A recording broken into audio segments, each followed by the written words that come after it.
Now reporting, David Muir. Good afternoon, and we come back on the air now with additional reporting from Fort Lauderdale Airport. We can take you to aerial pictures right now of the airport. This is the scene that we had shown you a short time ago after learning there was an active shooter at the airport early this afternoon. It's believed that shooter is now in custody.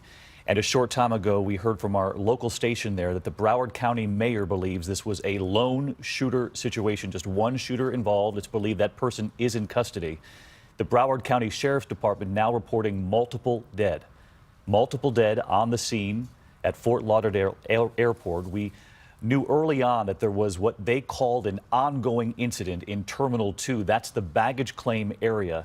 And we do have pictures coming into ABC News in the moments right afterward, inside the baggage claim, and we can show you that. It would appear you can see people simply stunned in the baggage claim area, some appearing to have just left their luggage behind. As they pan around, you can see this woman walking toward the camera, unsure really what to do, and obviously some of the video blurred out because of what they're dealing with at the scene. And now we have learned from the Sheriff's Department there, multiple dead. The number we had a short time ago of the number injured was 9. So that number could be updated because these are fast-moving developments. So multiple dead, at least 9 injured. We are joined now by Lisa Kapler on the phone. She works with us here at ABC, and she was traveling to Fort Lauderdale with her brother. You had just landed at the airport, and Lisa, what did you witness? Well, when we got off our flight, we walked into the Terminal 3, and we were just walking for like maybe not even 5 minutes, and we were heading towards the baggage area. And when we got to the baggage area, people were running, and they were screaming, shooting, shooting, and we were just stunned. We didn't know what was going on, and so we just decided to go in the direction where everyone was running, and that was away from the terminal. Away from Terminal 2 and towards Terminal 3 in your case, Lisa? Yeah, I think so. I honestly, I was kind of like, I think it was at Terminal 3. I really, was kind of just so distracted by everybody screaming. I just started to run away from the commotion and just go where everybody else was going. Which is completely... Yep, go ahead. Yeah, someone had said someone was shot. And so then I got scared, and of course, and then I heard a few minutes later that it was multiple shootings. And that's what we're hearing now, Lisa. We're glad you and your brother are okay. Stand by. We're going to continue our coverage here. Thank you, Lisa. I want to bring in David Curley, who covers aviation for us, because, David, you have reported often on our broadcasts about the danger of so-called soft targets, and in particular when it comes to airports. That would be the part of the airport where you check in, or the part where you come through the secured area and enter that baggage claim area, which, as we all know, is another soft target area. It's what the experts call the front of the airport, and then the back, or the secured part of the airport. I mean, think back before 9/11, David. You could walk all the way out to the gate to welcome somebody getting off a plane. After 9/11, we established TSA, we put in security points, and we pulled those away from the gates back into the terminal. Now, some experts have believed for a long time that maybe we need to push security further out. Do we take it to the front door? Because both the front door for check-in and for baggage claim, while there are officers there, are not part of the secured perimeter of the airport. Some have even suggested maybe you want to go as Israel does, and you actually take security back onto the road away from the airport. Those are all questions that security experts are often asking. And this, in the baggage area, as anybody knows, if you've gone to pick somebody up, you can't leave your car, but that doesn't mean you can't walk into the baggage claim area where the ramps are, or where the belts are that are dropping off bags, and where people are picking up their bags, and welcome somebody. Yeah. That is an unsecured area, and so is the ticketing area, usually upstairs. It would seem a nearly impossible feat to secure every single part of every airport in this country. David, we're looking at pictures right now of the tarmac, and we did see that hundreds of people had deplaned right onto the tarmac, and a curious image given the fact that early on authorities said this was something that was happening inside the terminal, in fact, in the baggage claim at Terminal 2. Any reporting on why they would take people off planes in that situation? No reporting, but standard operating procedure often for law enforcement is when you aren't sure the entire scope of an incident is you want to completely lock down any movement. So that includes the baggage claim area, and that would be anybody who's on a plane. Bring them off. Let's recheck them, rescan them, and make sure we have the situation completely in hand and it's over before we resume operation.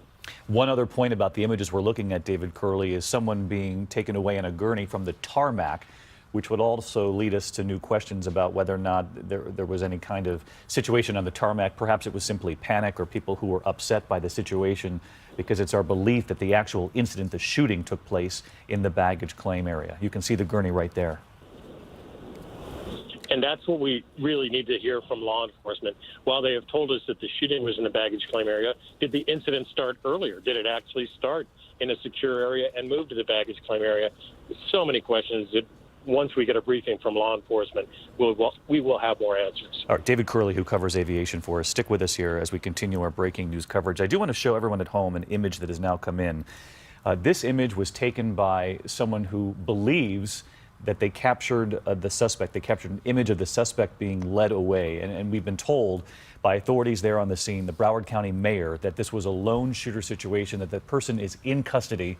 And the person who captured this image here believes that's the person being led away from the scene. And obviously, that person's likely being questioned as we talk. Brian Ross, our chief investigative correspondent, with us right now. And Brian, as we look at these pictures, you have reported often about the other incidents around the world at airports, Brussels, Istanbul, and these so-called soft targets. Absolutely. We have no idea who this person is or what his motivation might be, but we do know last March at the Brussels airport, an attack there took the lives of 31 people at the airport in the check-in area, the non-secure area, and then a few months later at the airport in Istanbul, an attack there killed more than 40 people.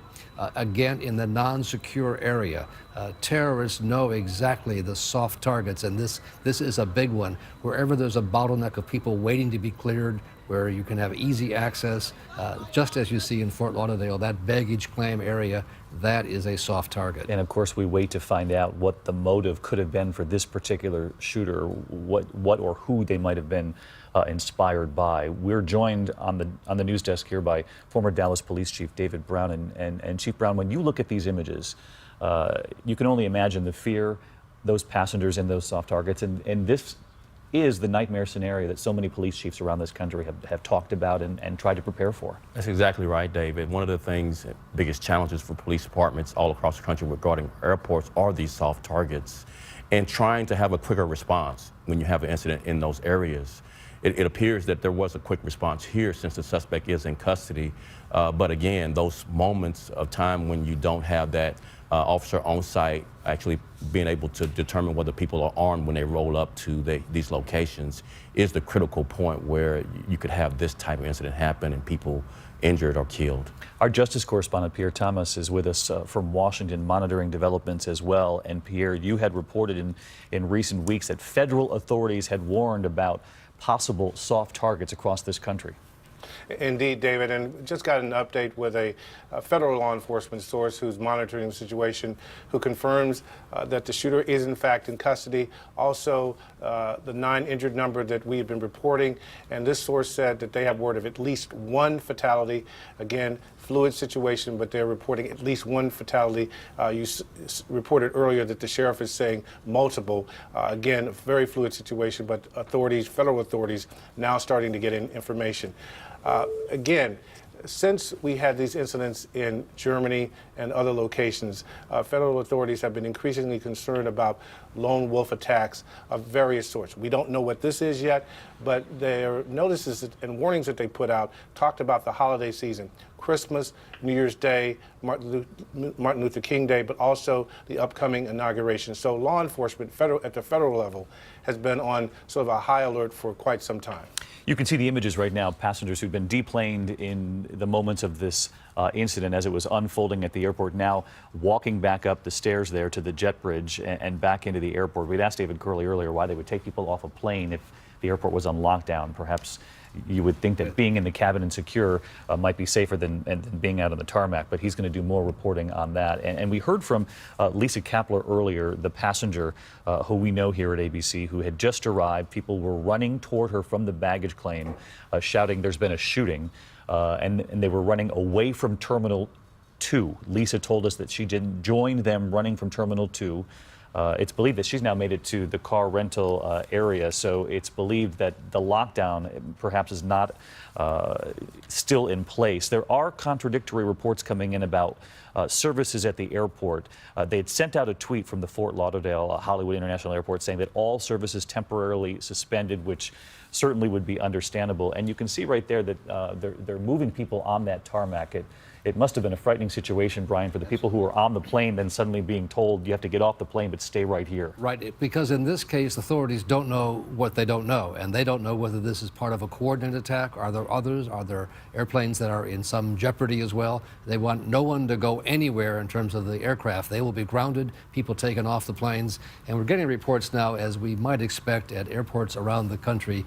Police, for instance, in New York will respond, as they do almost automatically with an incident like this, to put a high police profile presence seen at the terminals in New York, and we're told the same thing is also happening in Los Angeles. So for our viewers at home who might just be joining us, you're following live coverage here on ABC News about an incident unfolding at Fort Lauderdale Airport early this afternoon. These are the pictures from the immediate aftermath. This is baggage claim at Terminal 2, where authorities said the shooting took place. It's believed it was a lone shooter, one person involved, that person in custody. You can see the fear and panic on the faces of the people in that terminal. Parts of the video have been blurred out. As you heard Pierre mention a moment ago, federal authorities confirming at least 9 people injured, at least 9 injured. The Broward County Sheriff's Department reporting at this hour multiple fatalities, though there's been no number attached to that. These are pictures from the tarmac, because as we've been reporting here, there were many passengers who were already on board planes, hundreds of them, in fact, who were deplaned. Brian Ross reporting moments ago that perhaps the reason they do that is because they're unsure of any larger plot that might be underway at an airport. Even if it's a shooting in the baggage claim, they don't know if there's anyone that managed, God forbid, to get on one of these flights. But you can see the people being led away from the tarmac. And in fact, we watched some moments ago being led back up the stairs, right back onto the jet bridge there at the airport. The airport itself tweeting out a short time ago that services had been halted. Unclear when they will resume. That not surprising. And Brian also reporting that security will undoubtedly be stepped up at airports across the country. And David Curley, I'm sure you likely have already heard that from your sources. Yeah, we're actually hearing that LAX is one you mentioned already, and others are reportedly increasing their security as well. And you know, we talked about the international incidents. Back in June, I reported after one of these incidents that there were 60 airport attacks in the past year, and not one in North America. We have just broken that record today with what's happened in Fort Lauderdale. And we do know, David, that Florida's Governor Rick Scott is now on the way to Fort Lauderdale to be briefed, likely right there at the scene. The numbers are fluid. Getting into the bureau and just ready to go. The numbers are fluid, as I mentioned. That was part of our team you heard there. 9 injured. The Broward County Sheriff's Department saying multiple dead, though we do not have the numbers there. But Brian, you heard David Curley talk about the foreign incidents that we looked at, and airports increasingly around the world have become targets in these areas that aren't secured. And you heard David mention earlier that some have even suggested going as far as they've gone in Israel at the airports there, where it's unprecedented security. You don't get close to the airport without first being checked out or having a card that's known to authorities. That is one proposal. The airlines don't like that at all, because it would make traveling even more of a hassle for people because of security. But an incident like this will cause people to reconsider, how do we best secure the areas that now are not secure? In some states, in fact, where the gun carry laws are liberal, people are able to walk into an airport with a weapon. It's been a very controversial issue, but that's the kind of thing that will be thought through here, because these areas, there is a police presence, but there is no metal detector, no effort to stop anybody. People come in with large packages, large suitcases. It is the classic soft target. But retired police chief David Brown with us here. This would seem, though, to be almost impossible. for law enforcement around this country to secure all of these soft targets. I mean, we're not just talking about airports where you check in or pick up your baggage, but the malls and what have you. I mean, this is just not something you can possibly do. It is a big, tall challenge for law enforcement to be able to, first, the walk-up traffic, people just pedestrian walking up, helping loved ones with luggage, and then you have people driving by just to pick up or drop off. And so many moving parts. You know, there could be guns in the cars, there could be guns secreted on people, on their person. So we are trying to figure out in law enforcement how to best secure, and the answer has been try to have a quicker response, which you saw here, where officers are on site. You can beef up that presence, that profile, so that you can hopefully deter, but you still have a moment in time where active shooters can, you know, wreak havoc on our citizenry. And of course, we wait for any early word on a possible motive or who might have been connected. It's believed it was one shooter, and we did have that image we showed a bit earlier from someone there at the airport who captured the image and believes that the person in the image is in fact the person who was led away in custody. That's the image right there that we'll have to look at throughout the afternoon and see what we can learn. I'm sure Chief Brown would agree. It's remarkable that that person, if that in fact is the shooter, was taken alive. If he had a weapon and he was firing, police officers somehow were able to capture him without shooting him and taking him down. Which we have not seen in some of the other cases around the world. Even at Istanbul, they blew themselves up. They blew themselves up. They were on a suicide mission. This does not appear to be that. We're joined now by Stephanie Auclair. And Stephanie, I'm being told right now that you were the one who captured that image just outside the airport. Tell us about what you saw as police were leading this person away. Well, we were already outside on the tarmac from where they led us after we hid. And there's like maybe 5-10 minutes after we were all waiting on the tarmac, a side door opened about 20 feet away with two security guards holding a man handcuffed, like a skinny, light-skinned man with dark hair. I can't say he was white, but he was light-skinned. I saw him for a brief instant. They led him away. And then a few minutes later, their FBI agents who came and like walked towards where they took that man. We weren't told anything except 5 minutes ago we were given the first update by officials that there's 3 dead and 9 people shot. But as far as myself and my family, we were all safe. There's many of us now on the tarmac and waiting for further instructions. You're still standing outside there. We're looking at pictures right now of people on the tarmac, and we've been able to see some of them brought back onto jet bridges and others were led away, but you're still standing on the tarmac? Yeah, now we're still standing. I think they might let us go back in some time, but no, they're going to lead us. They said they're going to lead us somewhere else because it's too hot here. But there's no information about re-entering the airport itself. So we've been on the tarmac ever since. Stephanie, had you been on the plane already? Had you boarded the plane and then deplaned there onto the tarmac? No, we were we're actually near our gate. There was a food court because our flight was delayed 8 hours. So we got food vouchers. And so we were waiting in line to order, and then I looked around, and then I saw that wave of people running towards me and screaming, "Shooter, shooter!" So everyone dug down in the restaurant and moved the tables as shields, and eventually we hid in the kitchen of the restaurant. We were not on the plane.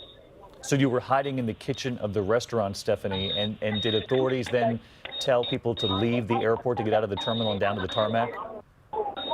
They just told us to stay there, and then after a few minutes of general panic, obviously, an employee came and led us to a staircase, which led us outside on the tarmac. And I have to say the staff from the airport were fantastic. They've been really helpful, and it was just, and for them it was just as scary as for us. So now we're just all safe on the tarmac, and now I have to be quiet because I have to listen to instructions now. Okay, well, I'm going to let you listen to the instructions. That's the most important thing here, Stephanie. But as we heard from Stephanie O'Clair there, she is the woman who captured that image of someone being led away. Authorities, she said there were then FBI agents that she witnessed there. It was unclear, she said the person was light-skinned but could not make out any more about the identity than that. This was a passenger who was actually inside the terminal as this incident began to unfold, and she described the chaos and the fear. She was waiting in line for food, she just told us, and then was hiding in the kitchen. That's when authorities and other passengers began going down the stairwell down to the tarmac, which would explain why we saw hundreds of people. Exactly. It wasn't just passengers on planes being deplaned, but people just getting out of the terminal. Out of that terminal, which is the Delta and Air Canada terminal, we're told by aviation security officials. And they don't want anybody in there. They want to clear the terminal to make sure if there's anybody else involved, they can spot them. Apparently not. As best we know, according to officials there was one shooter, and he is in custody. And no doubt right now, authorities, the FBI and others, going through everything they can possibly learn about him, who he is, where he comes from, and what might be his motivation. You heard Stephanie there say authorities had initially said 3 dead, 9 injured. That number has now gone up. Law enforcement officials now confirming to us at least 5 dead now, at least 5 dead at the Fort Lauderdale airport, where the incident unfolded early this afternoon. Terminal 2 baggage claim, a lone shooter, it's believed at this point, who is now in custody, opening fire there in the baggage claim area. These are pictures in the immediate aftermath. People stunned at what they had witnessed. And in many cases, it looks like people simply ran and left their luggage behind. This woman here, we've seen this image repeatedly. Just the sheer panic, and you can see some of the video there blurred out because of what transpired there at the Fort Lauderdale airport. We've learned from passengers who were on the scene that not only did other passengers run as they would in this situation and try to get to a safe place, to another terminal, but that they also led people down to the tarmac, and that explains the aerials we've been seeing all afternoon here now. Hundreds of people. These are passengers who not only were on planes there at Fort Lauderdale, but passengers who were guided down stairwells to get out of the terminal. Because as Brian was saying earlier, in these types of situations, you simply do not know if this is part of some larger plot. Exactly. And to see the innocent travelers, they're innocent travelers arriving for a warm winter weekend in Fort Lauderdale in Broward County, South Florida. The devastation for the area, for the people, and for those that were killed, of course, just monumental. Here's a name that might be familiar to some people watching, Ari Fleischer, who is a former White House spokesman. He actually tweeted right as this began to unfold that he was at the airport when the shots were fired and that everyone is running. He has tweeted since. I noticed here on TweetDeck that he's now tweeted again saying it is calmer than it was certainly in those early minutes after the shooting transpired. But what also must be a calming factor is the fact that they not only have someone in custody, but as we've been saying here, that person's alive. And in some of the incidents that we've reported on around the world, Istanbul, the Brussels airport, they're not always able to get these people, these gunmen, in custody so quickly.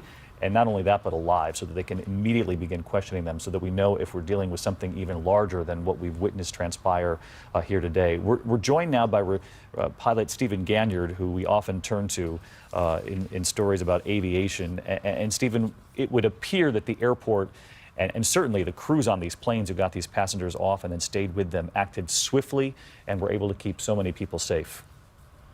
Yeah, David, I think if you look at the baggage area, you can see just how vulnerable that area is. The airports were built in the days before terrorism, and so as we've noted, it's quite easy to drive right up to that baggage claim and execute an attack. I also think you make an interesting point about capturing this guy alive. How would that have happened? Would he have just dropped his weapon and put his hands up and waited to surrender? That's not something we see in a terrorist incident. That's usually more domestic dispute kind of things. You could imagine, perhaps if it was a domestic dispute, maybe it was somebody meeting somebody coming back off an airplane, and maybe that's where a dispute opened up.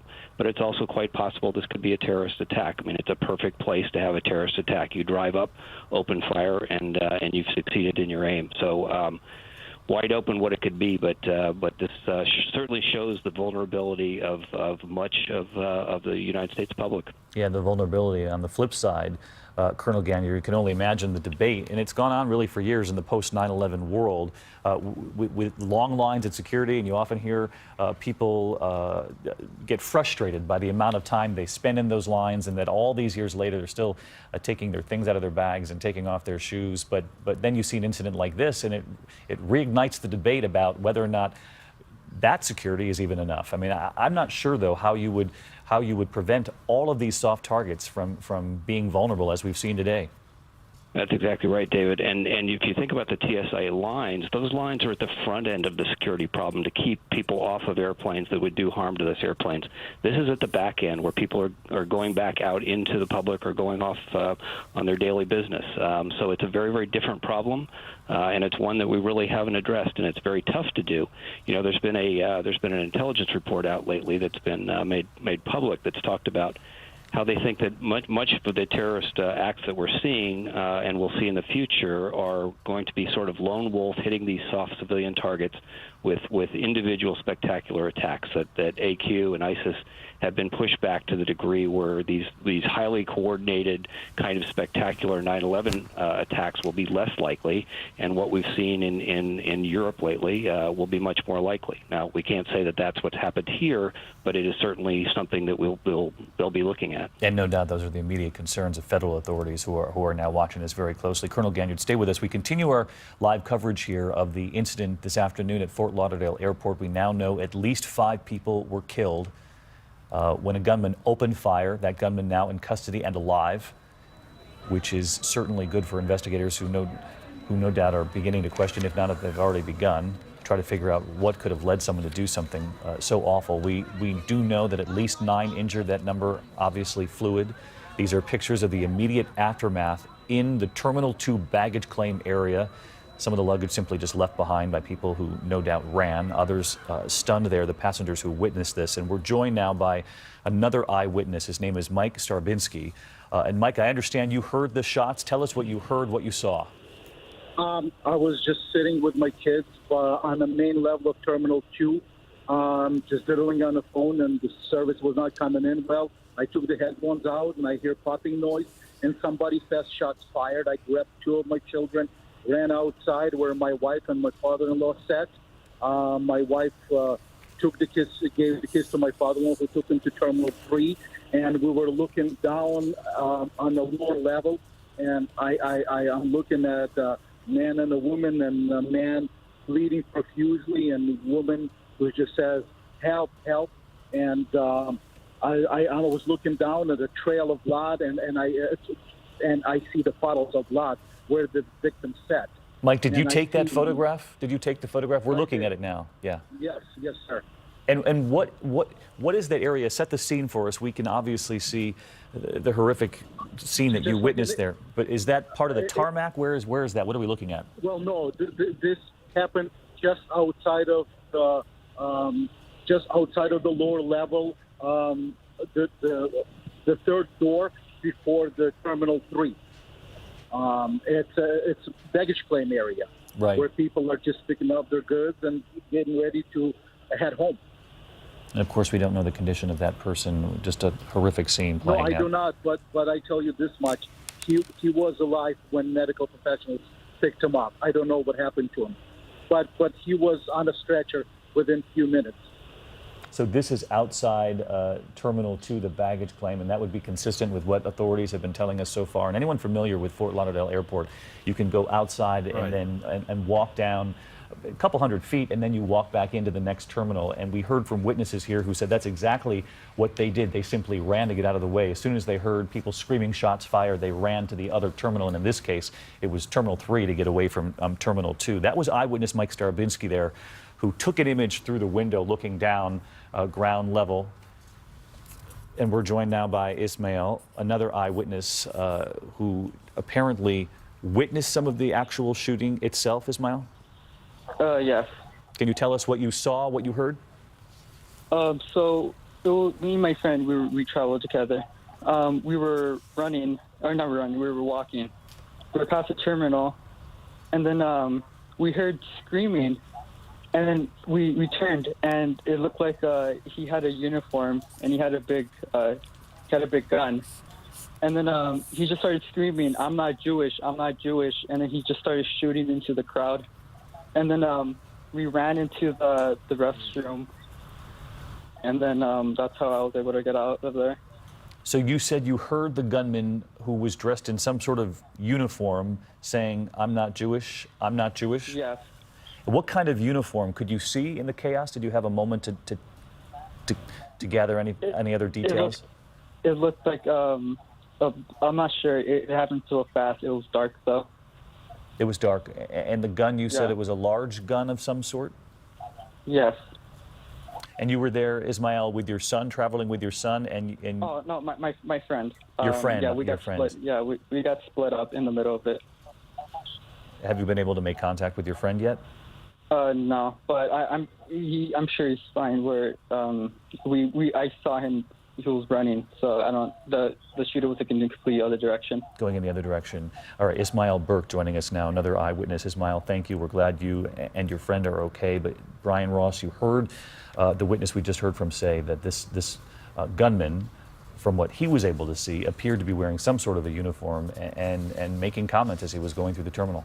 We've seen attacks in this country where people who have declared their loyalty to terror groups have worn camouflage suits or black suits with some sort of chest protector, a bullet vest of some sort.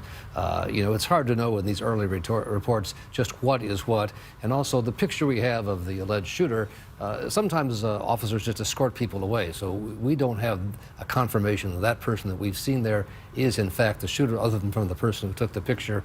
We do know from the mayor that the alleged shooter, is in custody and certainly being questioned at this point, his background being thoroughly researched by the FBI. They will take a quick scan of his fingerprints. They have portable devices. They'll put that on. They will look for anything in records, whether he's a person who lives in this country or has come from outside the country. But it is rare, as Colonel Gagnon pointed out, that you would capture someone alive. Yes. If it were what we have seen in some of these other terror plots. They usually kill themselves before authorities can nab them. So this is a remarkable piece of both police work and of fire rescue work to get there so quickly and save the lives of so many. You were looking at live coverage here on ABC News of the shooting incident that unfolded at Fort Lauderdale Airport in Florida, obviously, early this afternoon. The numbers have been fluid all afternoon, but it's believed at this point at least 5 people were shot and killed in Terminal 2, the baggage claim area where that gunman opened fire. The gunman then in custody. Obviously, we've been showing you these images captured by someone in the immediate aftermath of that shooting.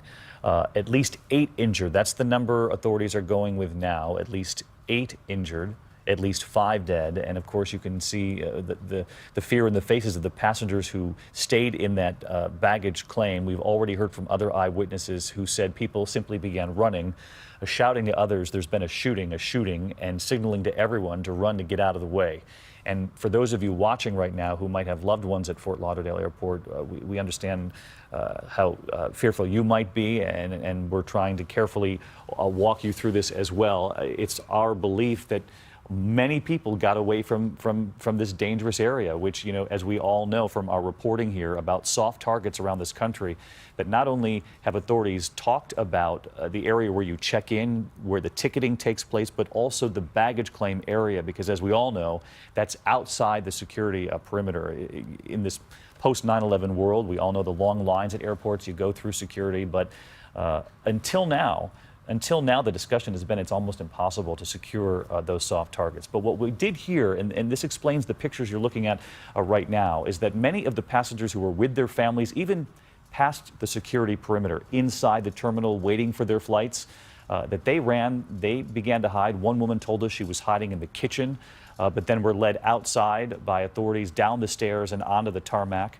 And we saw hundreds of people, authorities keeping them safe. And you can see one person there on the left guiding people. And the woman we were talking to, David Curley, on the phone, said she actually had to stop talking to us, and understandably, because she said the airport workers had been so good in informing them about what had happened, and that while we were talking to her, they were telling her that they were now going to try to lead her elsewhere and off that tarmac. David Curley covers aviation. David, are you with us? I am, David. And I know that you said earlier that we're already getting reports from LAX, and certainly this happens whenever we have a scene like this, that other airports almost immediately beef up security.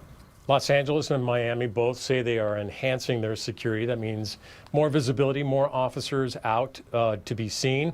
San Francisco, the Chicago airports tell us they are monitoring the situation. They haven't taken any further action at this point.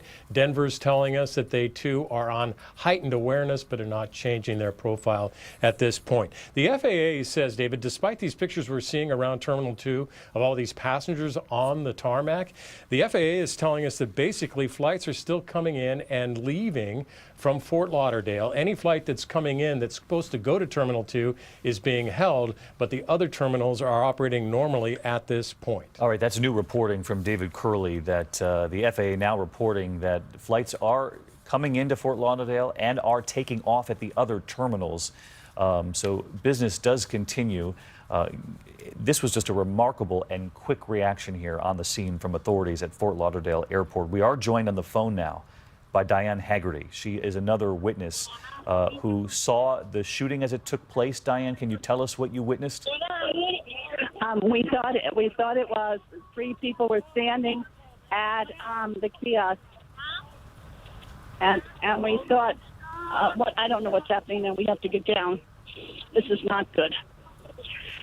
Anyway, what it was that we had to, we heard the shots, and we thought that they were, sorry, we're making to get down because I don't know what's happening. They're closing up the place. Where are you right now? That's Diane Haggerty you've been listening to. She's another eyewitness who witnessed the shooting. She apologizing to us, and she certainly doesn't need to because it's an active situation, and she was telling us that people inside the airport are now asking people to get down. And Brian, I would suspect, obviously can't be sure of this, but perhaps they're now doing some sort of a sweep or what have you. She was unable to tell us what part of the airport she's still in. Right, it's all being done to protect the people who are still at the airport, just out of an excess of caution to make sure that there's not a second or a third person, David, who would somehow be hiding, a secondary attack.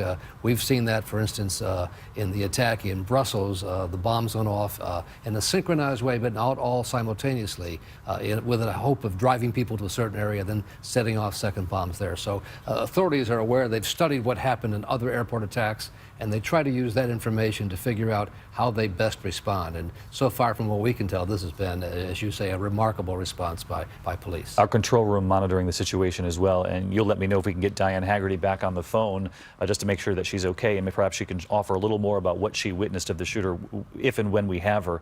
But I want to bring people at home up to speed on the numbers because they have been changing a bit. We now believe it's at least 8 injured, 8, that's down from 9. But the number of dead, we now believe, is at least 5. The Broward County Sheriff's Department had said multiple fatalities, and now we believe at least 5 people are dead. We did have that image that one of the passengers was able to take through the window of someone just outside the baggage claim area. That image you saw earlier here in our coverage of the person outside, you could actually see the trail of blood. They were trying to obviously help the person. That's the image right there. And the eyewitness who was looking down through the window told me just a short time ago here that there was no question that that passenger, that person who was inside the terminal, was still alive when they were able to get that person to where they are right now in that image. Now, unfortunately, we do not know the condition of the person you're seeing there, but it certainly gives us a window into how gruesome this was for a period of moments here at Fort Lauderdale Airport. Another eyewitness saying that the shooter appeared to be wearing some sort of uniform, carrying a gun. She could not say what kind of gun or what kind of uniform. In fact, it was a gentleman who saw that shooter. He reported, though this is very early, and we always have to take what we hear from eyewitnesses this early on because of what they've just gone through very carefully, their words, their descriptions. But this one particular eyewitness said the gunman was shouting, "I'm not Jewish, I'm not Jewish." Senator Bill Nelson of Florida saying the shooter did have a military ID. That is new reporting coming in right now, that the shooter did have some form of military ID. We know that there was an image that somebody else was able to take that appeared to show someone being led away in custody. And we should caution that we don't know whether or not that's the person, because in these situations they often put a number of people into custody. Correct, Chief Brown? Yes, you have to, of course, prepare for the worst and think that there may be multiple people associated with this incident. And critical witness identification and the interrogation of the suspect is key. This suspect may be leading them toward searching different areas of the airport. And so it's going to continue to be very fluid, with new information coming in and witnesses giving more new information, and this suspect likely giving you information as well. So we know that this played out in Terminal 2 at Fort Lauderdale. This is a non-secure area. It had been evacuated, the baggage claim area, right afterward, and we had images showing some of the people still there. Some of the other baggage had simply been left behind by people. A spokesman for Governor Rick Scott saying he's now on his way to Fort Lauderdale. In fact, perhaps he's already there to be briefed by law enforcement. Our team in Washington reporting that federal authorities almost immediately brought in on this because, of course, the immediate concern is that this could be something larger and perhaps some sort of terror plot, particularly given the time of year and the kind of warnings that we've been reporting right here. Our senior justice correspondent, Pierre Thomas, with us now from Washington. And Pierre, you had been reporting extensively leading up to the holidays about fears about not only lone wolves in this country, but these soft targets. Absolutely, David. And the situation is, as you've been describing, there are so many soft targets from malls to airports, and law enforcement has been more concerned about not the sophisticated attack involving layers of people, but they've been concerned about lone wolves. And they can be in many different forms. It can be the mentally disturbed person. It could be the terrorist person. It could be someone who has a domestic grievance, as we've talked about. But law enforcement officials I've been talking to in recent days have repeatedly made the point that there's such easy access to weapons and so many different targets that it's impossible to guard them all. And there are many different motives that people have to want to harm people, but the holiday season, and this particular one, because of what we've seen happen overseas, and we just had that incident in Ohio, at Ohio State, where someone tried to run over people with a vehicle and shoot people, law enforcement has been very sensitive to the notion that a single person, where they might not get any kind of heads up, could show up somewhere and do this kind of horrific act. This also comes at a time of a transfer of power in this country. Certainly the White House, no doubt, has been read in on this immediately, and it's not lost on us that the President-elect Donald Trump being briefed today, too, by top members of intelligence in this country, the FBI and the CIA, among other agencies. We believe that meetings at Trump Tower, and while they'll be talking about other issues, including the Russian hacking story we've been following for quite some time, this is the kind of domestic incident that sadly he's going to take a look at today and very quickly learn with his team that he'll be meeting with today that how you respond in situations like this, and unfortunately as we move forward. He's now at the point where he learns right away, just as the president does in the White House, what's involved here, what's known. If they have a name, if Senator Nelson is correct, this is a person with a military background, they'll know fairly quickly, David, what's going on here, what drove this person, what's his background. It is remarkable, although small comfort, remarkable that 13 people were hit, 5 died, 8 injured, but a person with a semi-automatic weapon with a large clip in an area with dozens, scores of people picking up their bags, he was stopped rather quickly. The death toll could have been a lot worse. Yeah, we just wait to find out the details of who or how many people actually helped stop whoever this was. But I want to pick up on a point you just made, Brian Ross. If I could bring in Colonel Ganyard again, because when you hear reports that this gunman had a military ID on them and was perhaps wearing a uniform, what does that tell you?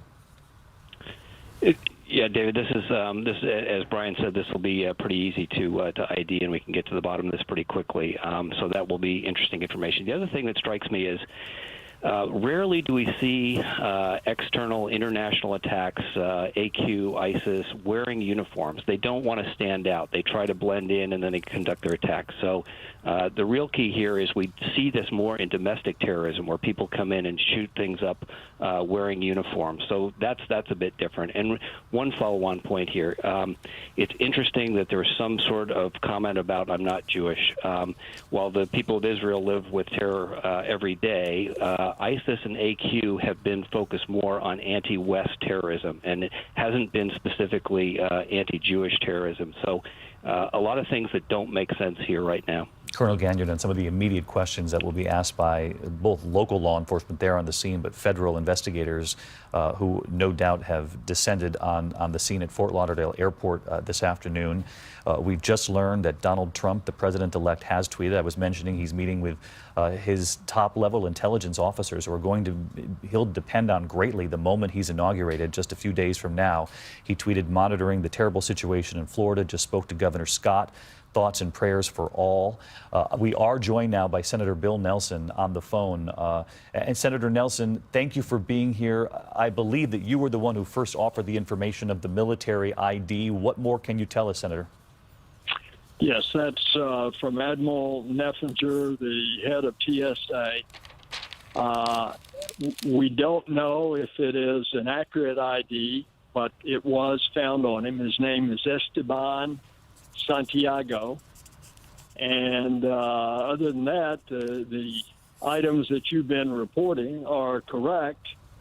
I think it illustrates that when you get people bunched up in an area such as baggage claim or outside of the ticket counters, it's a soft target, and it's an easy target, and that's what happened in Germany.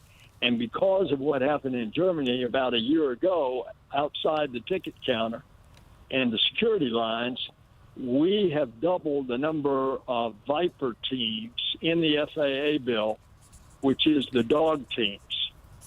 But you can never get enough given all the crowds that are in and around airports.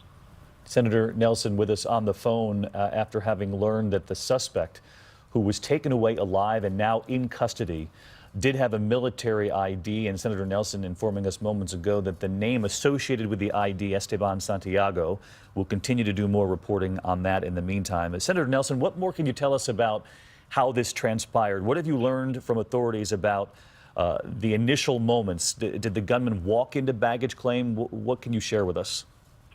I think the reports that you've been getting are about as complete as anyone has, and certainly me.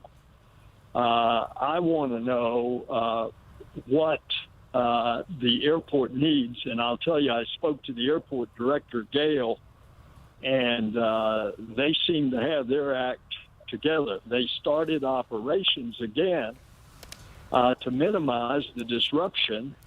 And lo and behold, just a moment ago on a screen, looked like there was some other disturbance there. So I don't have that information. Senator, that would help us understand one of our eyewitnesses who was on the phone as well, who said she had to go because they were asking them to get down. Now, whether or not that means there was another incident or, in fact, they were doing some sort of sweep. But you're looking at pictures right now. And Senator Bill Nelson with us. Stay with us here for our breaking coverage here. We do appreciate the information that you've just been able to offer to us. And we agree with you that it would appear to be swift action by authorities there. But we're now looking at people moving very quickly on the tarmac there at Fort Lauderdale Airport. And are these live pictures coming in, or are these moments ago? Moments ago, the control room is telling me. So what's unclear is whether or not this is, additional reaction to anything that might be transpiring, or whether these pictures were from before, because we do know that people who were actually in the terminal, who were beyond the security checkpoint, who were waiting for their flights, they too, some of them, were brought down stairwells and out onto the tarmac, where they were joining with people who had been deplaned as well. There were hundreds of people brought down to the tarmac for quite some time. They were standing in large groups as this transpired. We're joined now by Seni Tenibayaso, our producer, who is right there outside Fort Lauderdale Airport on the scene for us. And Seni, what are you seeing? What can you describe for us? Well, I'm still trying to make sense of the situation. Right now, I'm in between Terminals 1 and 2, and about 15 minutes ago, we saw large police activity run from the terminal towards the parking garages. They were telling people, get low, get low. At this time, we're seeing police climbing upstairs, guns drawn. They're continuing to tell people to get low. We're seeing people with suitcases, families, passengers, seemingly trying to catch flights, hunkering underneath staircases in the parking garages. It looks like police at this time are going floor to floor. The airport's right now completely frozen. I mean, every car that was seemingly moving is standing still. There's police ringing the various terminals, and we're still trying to find out what may have transpired as of to spur this on. Senny Tianabeso, a producer with ABC News there on the scene at Fort Lauderdale Airport. And we had been hypothesizing over whether or not these were sweeps that take place typically in these kinds of situations immediately after the incident itself. We do know that the shooter is in custody. Eyewitnesses telling us that the shooter was in some form of a uniform, was carrying obviously what the eyewitness described as some form of a long gun. One person said that they heard the shooter saying, I am not Jewish. We heard from Senator Bill Nelson of Florida a moment ago, who reported that the suspect did in fact have a military ID. While on air, the senator did tell us that the name attached to the ID is Esteban Santiago. We, of course, cannot confirm at this point whether or not that is the person. We simply know that's the name that's been offered up to us by Senator Nelson. And Brian, I'm sure immediately, as you pointed out earlier, they're going to check the fingerprints of this suspect, and they'll know almost immediately who they're dealing with. They will, and I think the first question to him will be, are there others? What did you have in mind? Do you have explosives hidden? And that'll be important for authorities in terms of determining whether this was a lone actor or there was a plan B or plan C that fell in behind it. And these are the questions you have to ask, Chief Brown. Yes, you have to ask these questions, and you have to roll back the airport surveillance video. And that what may be happening now, that you're rolling back in time, looking at the airport video, which you see outside the baggage claim. There's a lot of video cameras at airports right outside baggage claim, and that could be leading you to different parts of the terminal because you see maybe a co-conspirator or somebody that may have been with him, or you may see someone that he may have gotten into an argument with on the video when you roll it back in time, and now it's leading you toward other parts of the airport to search. What we're trying to decipher, though, at this point, Brian, is whether or not what we just heard from Senny, our producer, this increased activity, people actually going through the airport. He described an airport in lockdown still. We were talking with a woman by the name of Diane who said she had to go. They were telling them to get down onto the ground. What we don't know is if there's additional evidence that they have that there could be something else going on, or if these are the steps that Chief Brown tells us you have to take. And I'm sure, as Chief Brown would know, there would be the complication of someone leaving a bag behind. If that bag then becomes suspicious, is that a bag that came off the plane, or is that a bag that the shooter may have brought in and could potentially contain explosives? They don't know that right away. They have dogs there. If the dog alerts on a bomb, it could be a false positive. It could be something. That's the kind of thing that's going on right now. The terror level is still high there right now. Certainly, and you're looking at live pictures now of the airport coming in. I gather that since we do not see as many people there, that they have been able to get to a lot of the people that we had seen earlier, right in the aftermath. Hundreds of people out on the tarmac. One woman describing standing under the beating sun out there, and that authorities had come out to say it's too hot out here to keep you standing out here, and we'll get you someplace else.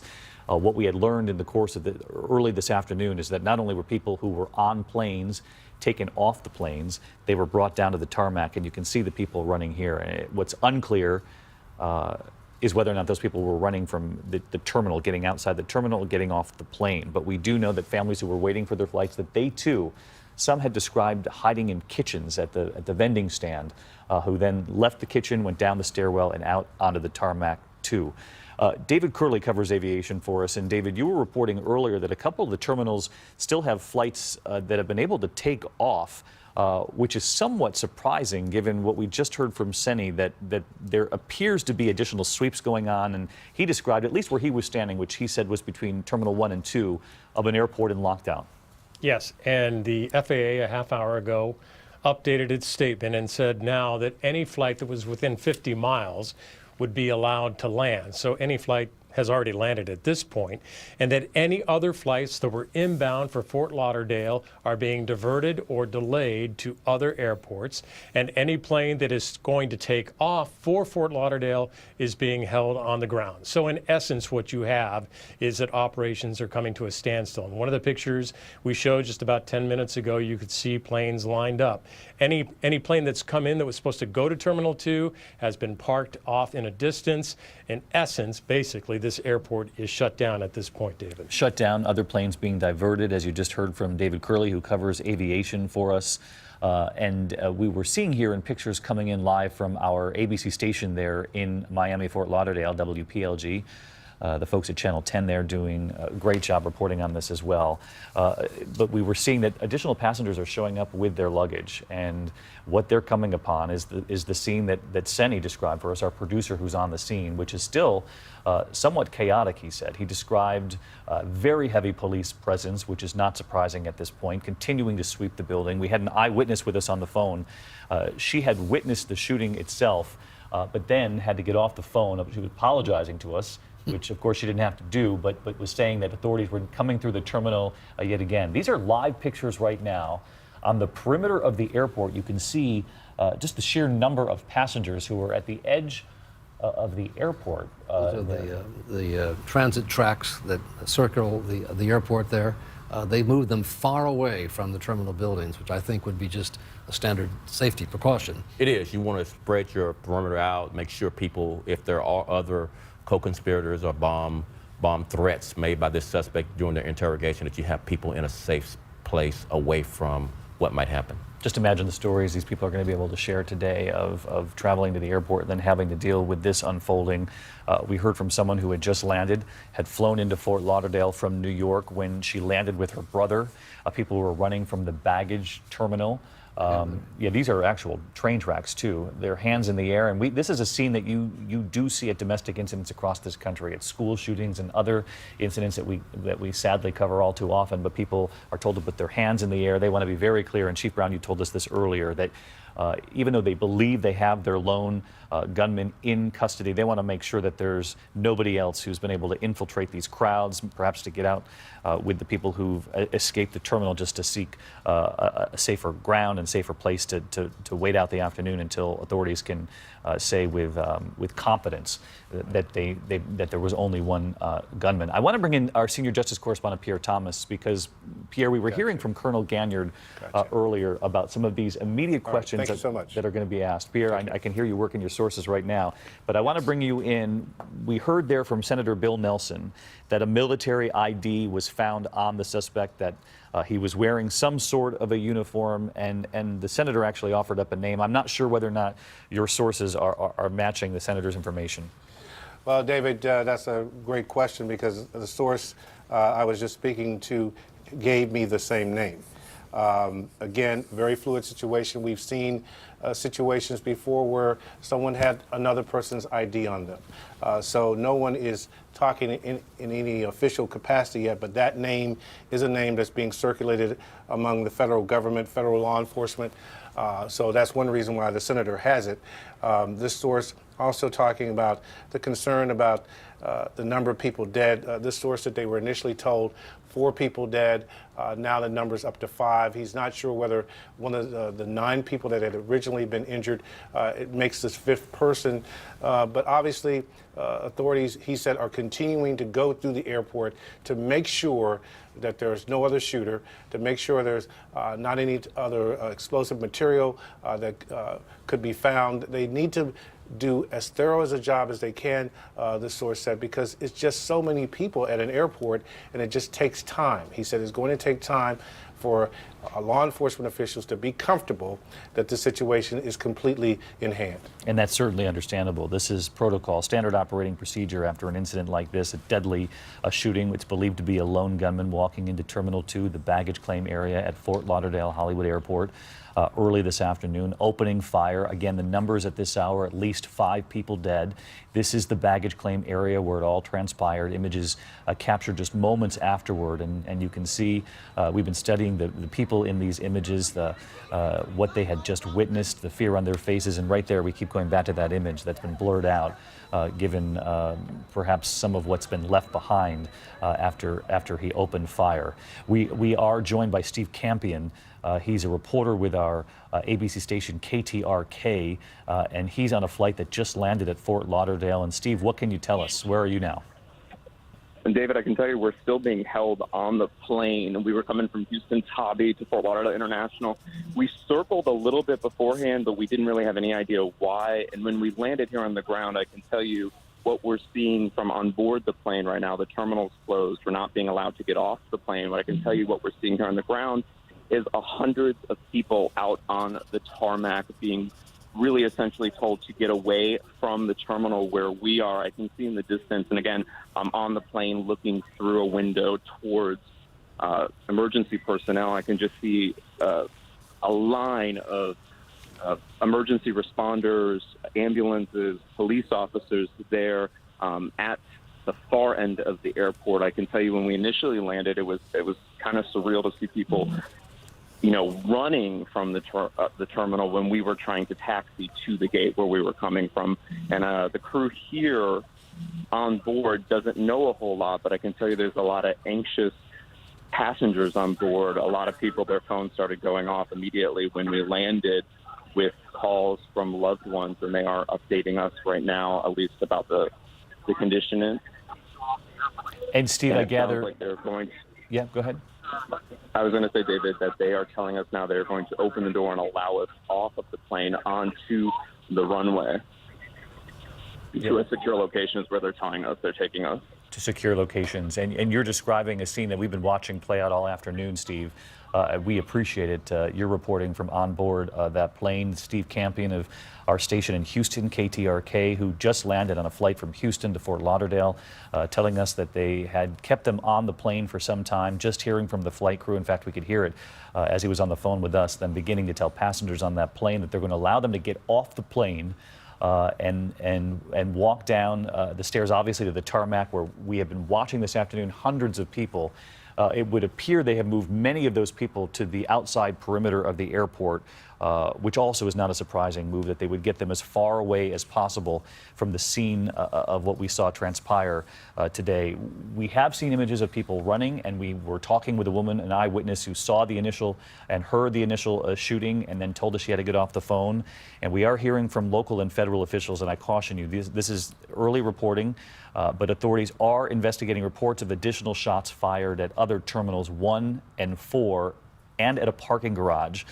But I caution you, they're just looking into reports of this. And oftentimes when we hear of an initial incident, in the chaos that follows, you have people screaming of the shooting, people running in the other direction, and that also can be very confusing, Chief Brown, for people who are on the scene. So even though they are investigating reports of additional shots fired at terminals 1 and 4 and at a parking garage, we have no confirmation that that actually indeed played out. It's the kind of thing you do have to investigate, and the kind of thing you hear in the midst of chaos. Yes, these secondary and tertiary calls that something else is happening is quite common when you have a critical incident happening, and you have to follow through with all of them as if they are actually happening from a law enforcement perspective, to make sure that your response, if it is true, is there to protect as many people as possible. We are hearing at this hour that the president is apprised of this. We gathered that the White House was told immediately, and President Obama has been informed by Assistant to the President for Homeland Security and Counterterrorism, Lisa Monaco.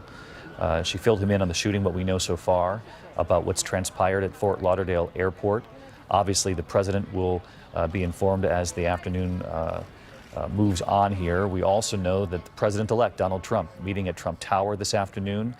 He was set to meet with the heads of the CIA, the FBI, and other intelligence agencies. Obviously, they had other issues to discuss, but certainly this will come up, and this is, I believe, one of the first, if not the first, domestic incident that Donald Trump, even though he's not been inaugurated yet, he is just days away from becoming the 45th president, and this will be the kind of scene, unfortunately, that he will now have to preside over in culmination. He'll be tested in many ways, but 2 weeks before the inaugural, this sort of thing is exactly what U.S. officials fear. They have yet to find a way to stop the kind of random attacks in places where people don't have weapons, there is no security, and if it's not the baggage claim area of Terminal 2 in Fort Lauderdale, it could be a nightclub in Paris or any sort of thing where people are exposed and there's no security. And as you say, David, as we've been talking all afternoon here, there is no way to protect every single place. There really isn't. And this is a debate that we've had in this country since 9/11. And we mentioned it earlier on in our coverage that you understand, particularly around the holidays, the frustration of people who end up waiting in these lines that can be hours long. You had the computer meltdown with people coming back into the country over New Year's, waiting for hours and hours. Many of them missed flights and then were waiting at airports a full 24 hours before they were able to get on flights. But all of this is tied to this post 9/11 security world. And when you see an incident like this, you're reminded of why we have all of those additional steps. And the debate, David Curley, that we have witnessed in this country has been how far to go. And I think really anyone watching us knows how difficult it would be to secure even those soft areas, as you were saying, the front of the airport, the back of the airport, in lay terms at the airport. But we're talking about the ticketing areas and the baggage claim areas. Yeah, there's actually a lot of talk among the experts who look at this kind of airport security situation, who think it's time to move security farther back from TSA, at least to the front doors. And we're talking the front doors of the ticket, where you get your ticket, or at baggage claim. That's very expensive. Who's going to pay for it? Is the federal government going to pay for it? The airports would probably have to pay for it. The airlines are concerned about making travel by air any more of a hassle than it already is for their passengers. But it's this debate we've had, and it's gotten heated and more attention since we've had the issues in Istanbul, the issues that we've had in Brussels as well, is how far do we bring the security out to make them more secure? Because as you've been saying all afternoon, and our experts as well, soft targets, the front of the airport that is not secure, a lot of people gather. It's the same reason that malls are a concern for law enforcement as well. Wherever large number of people are gathered that could be a target for somebody with a weapon, that's the area you're concerned about. David Curley, thank you. David Curley, who covers aviation. These are live pictures from WPLG in Miami, our affiliate in the region. You saw the heavy presence there already, law enforcement on the scene.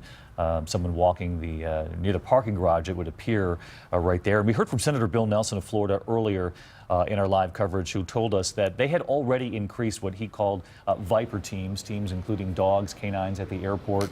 David Curley now just telling us about the debate about whether or not to move security back even further, so that you would see security even from the moment you walk into those ticketing areas, and much earlier than perhaps that TSA security line that you get into. These are pictures from earlier. They're running around, but you can see that they're going from floor to floor. This is a stairwell, I gather, to the airport, though it could be part of the parking garage, which we were seeing moments ago too. But these are live pictures coming in from Fort Lauderdale Airport, and this is what Chief Brown was telling us about earlier. This is standard operating procedure after an incident like this, that law enforcement would ask people to get down, which we heard from an eyewitness who was on the phone as it happened to her.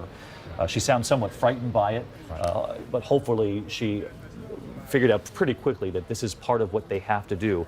I will say this, though. The Broward Sheriff's Department has now tweeted, and we were being very careful with this information about reports of possible additional shots being fired in other terminals. The Broward Sheriffs have now tweeted that there are, in fact, unconfirmed reports of additional shots fired on airport property. It was 2 other terminals and the parking garage, which would explain why we're looking at live pictures right now of a very tense scene unfolding. And Diane Haggerty is back with us. I mentioned Diane earlier. Diane was inside the airport. First of all, Diane, we just want to make sure you were okay, because you apologized, said you had to get off the phone when authorities were coming through. They were sweeping the terminal? Yes. No, they were patting us down. They patted you down? They went from passenger to passenger? Yes. Passenger patted everybody down. And did they talk to you while they did that? Were they explaining that that's what they have to do? No. They just told us, stand there, and we got patted down. And certainly you understand why. Diane, I understand where, as I said, it is just, as I said, when you see, that's like in the movies. I was behind the kiosk. I had a perfect picture of him coming and walking up and down, shooting the people. I mean, I just can't believe that was possible. So, Diane, you were at a kiosk in what part of the airport when you first saw him? Were you in the baggage claim area? Where were you? Yes, that's where he shot, in the baggage claim. He shot everybody between 2 and 3. Between 2 and 3, meaning? The carousels.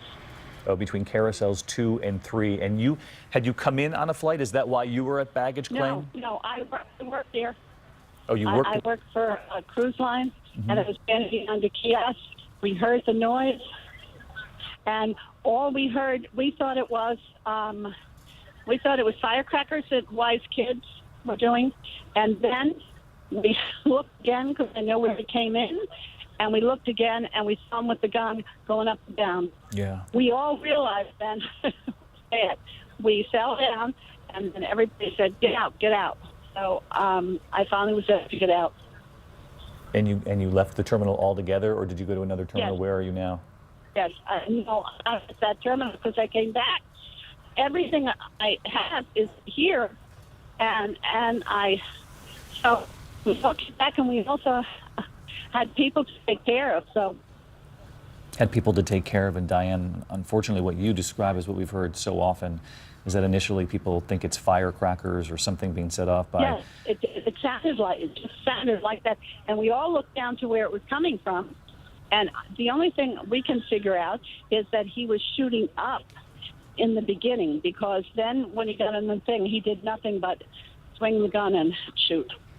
Diane, can you describe what you were able to see? Were you able to see him directly? We have reports that he was wearing a uniform, that he was carrying some sort of a long gun. What did you see?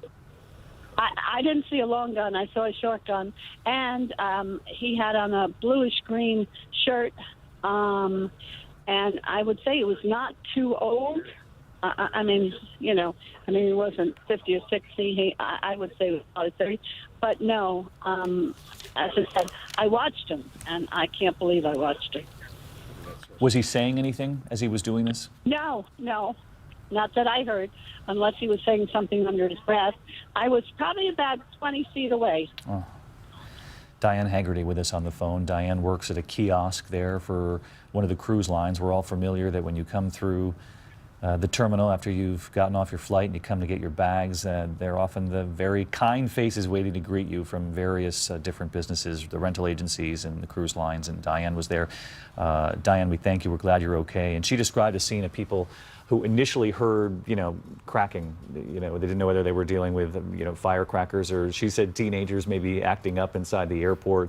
But it was not long before she said she actually saw the shooter herself. As is so often the case, eyewitnesses describing slightly different descriptions of who they saw in those initial moments. She said it appeared that he had a short gun, that he was wearing a blue or green shirt. And she didn't describe a uniform per se. She also said he wasn't saying anything unless he was whispering something under his breath, and that she just dove behind the desk of the kiosk until the situation had cleared somewhat, and then she left altogether, only returning to check on her colleagues and her friends. She said all of her belongings were there, and that's when they came through with the second sweep. And she described a scene inside the terminal where they were patting everyone down, authorities not even talking to them, just getting through it very quickly. I want to get back to what we heard from Senator Bill Nelson before, who was joining us live. And he had a military ID. He attached a name to it, and we do this with care, but he did say the name so far attached to that military ID is Esteban Santiago. And Brian, stick with me here. For those of you just tuning in, 3 o'clock here in the East Coast, you're watching ABC News live coverage of the scene unfolding at Fort Lauderdale Airport this afternoon. A lone gunman, it's believed at this point that it was a lone gunman, walked into Terminal 2, the baggage claim, opening fire. At least 5 people were killed right there on the scene. It's believed at this point 8 people are injured. Were hit also in the shooting in some way. 8 injuries. That number fluid all afternoon as we've been on the air, but at least 5 people dead. We knew early on from the Broward County Sheriff Department that they did believe they were dealing with multiple casualties and a number of fatalities, and we now know that that number is 5 people dead.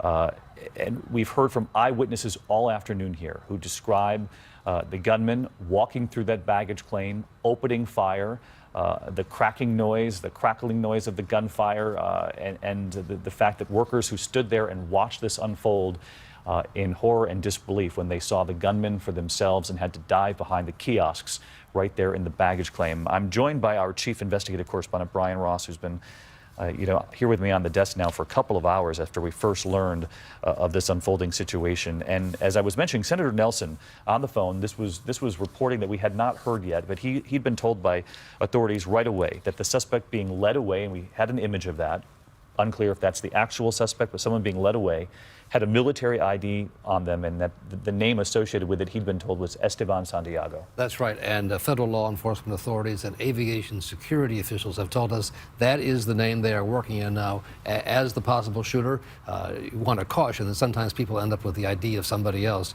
If that is the name, he is a 26-year-old male, born in New Jersey, with addresses going back to Anchorage, Alaska. And again, we caution that this is just initial reporting attached to the name that we had been given by Senator Nelson. Now federal authorities saying that that is in fact the name that at least early on they're going with and now investigating. But that's early word coming in on the individual we might be looking at. We certainly do not know if that's indeed the person, because as you point out, and smartly, oftentimes these IDs get mixed up, or a gunman will purposely have an ID He'll belonging steal it from somebody else somebody and use that as a way to throw away. But it's clear from what we're seeing in these pictures, David, that scene is not cleared. They have not cleared that scene. Right.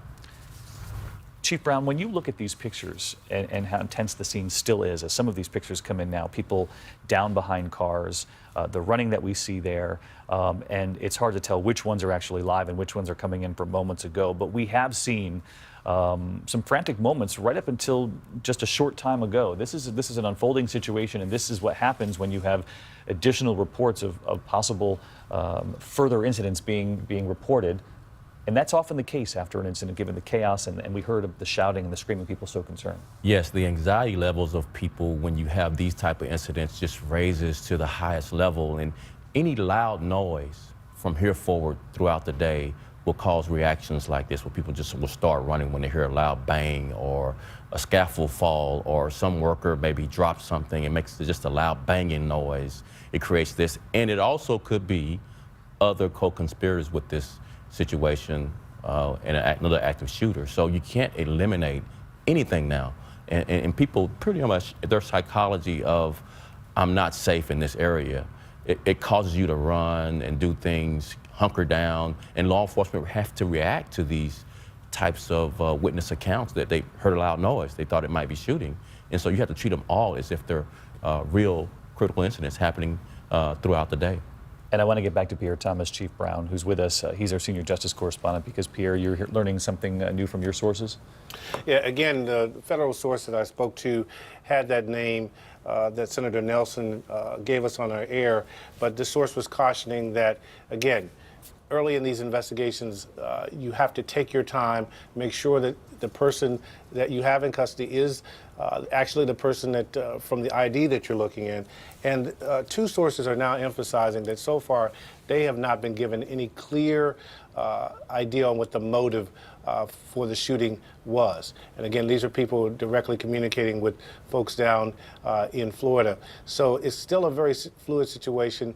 They're being very careful to try to meticulously go through this investigation, run down this name. Again, there will be multiple people with that sort of name, so as you can imagine, David, it will take some time to make sure that they have the actual person, that they can make sure that they're looking at the actual shooter, know exactly who that person is, and their complete background. The FBI, Homeland Security, Secret Service, multiple law enforcement agencies checking their databases to see what they can find out about this particular name, again, trying to match it with the individual in custody. Yeah, excusing extreme care in investigating the name. Federal sources are telling us, which is why we are being careful. Of course, that name is just one of the early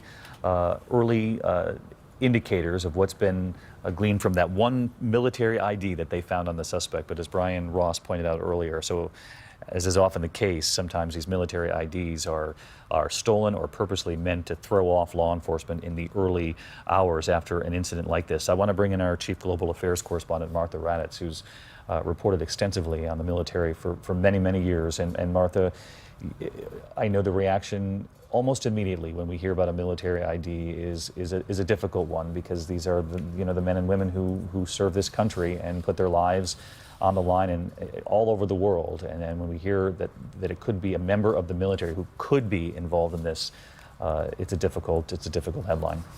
It certainly is, David. It's something we're looking into. We're trying to find out more about this name from the Pentagon. They haven't confirmed anything yet, and as we've been reporting all afternoon, we haven't confirmed that that's actually the person who had the ID on them, even though Senator Nelson said that is the ID that the suspect had on his person. You can also get a military ID, by the way, if you are a dependent or a spouse of someone in the military.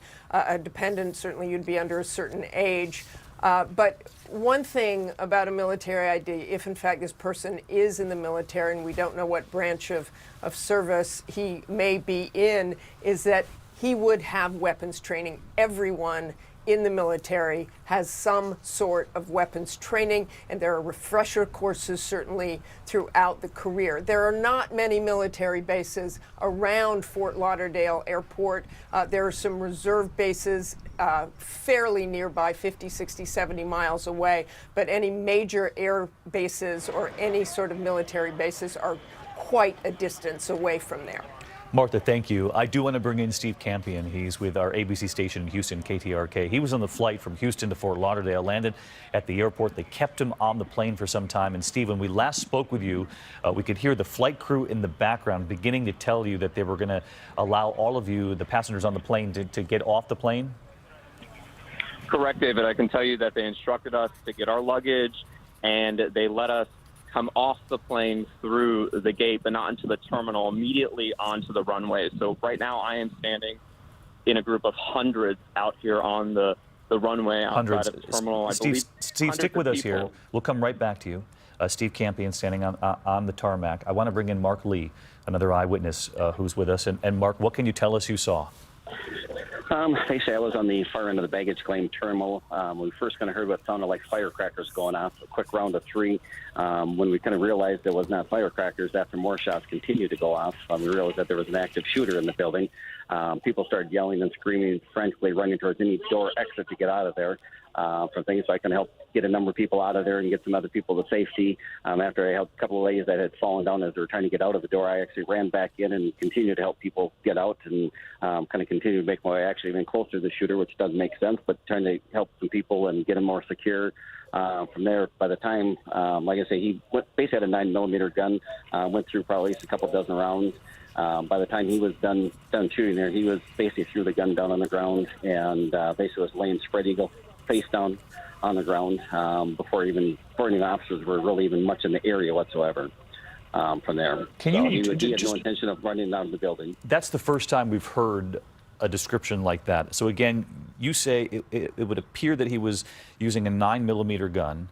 He'd opened fire in the terminal, and then he was down on the ground. No. He basically, once he walked in the terminal, he came through door 2. He went towards the right, so going towards carousel 2 and 3, and just started randomly shooting people at will. I mean, no rhyme, no reason. He wasn't targeting male or female or anything. At that point, he was. I mean, there was, like a gentleman with his 2 boys. He got shot in the wrist. There's a lady I was consoling for quite a while that her husband was one of them that was killed here, was shot in the head. She got shot in the neck through and through. I watched the other couple of people that were killed here. I watched them get shot. I mean, there was so much gunpowder and smoke from there that it was all smoky in the building. Just from all the shots that he did in about roughly 45 seconds. 45 seconds. The shooter. Were you able to see? Were you able to see how this came to an end? How they were able to? Oh yeah. I watched him. At that point I was about probably 20 feet away from him by that time. And how was he detained? He basically once he was done with ammunition, out of the gun, he threw his gun down the road, which I was about 10 feet away from him, and he basically threw the gun on the ground, and he laid on the ground face down, spread eagle. So he was already down. He was waiting for the officer to approach him. That's what I was getting at earlier. We had not heard that description yet. Mark Lee, who's inside the terminal. Mark, we really appreciate you talking with us, and you're very calm for having just helped so many people in the middle of that storm. But as you heard Mark Lee, an eyewitness there at the airport, just describe the gunman walking into that terminal, then turning right, opening fire indiscriminately at men and women, he said. And this eyewitness says when the shooting was finished, that he was standing a mere 10 feet away from the gunman, who he said appeared to have run out of ammunition, was then on the ground, face down, laying down on the ground. And he said, in fact, he was there lying on the ground waiting for law enforcement when they finally get on the scene, Brian. That's right, and we're getting a second report that it was a handgun that was used, not a long rifle, not a semi-automatic weapon.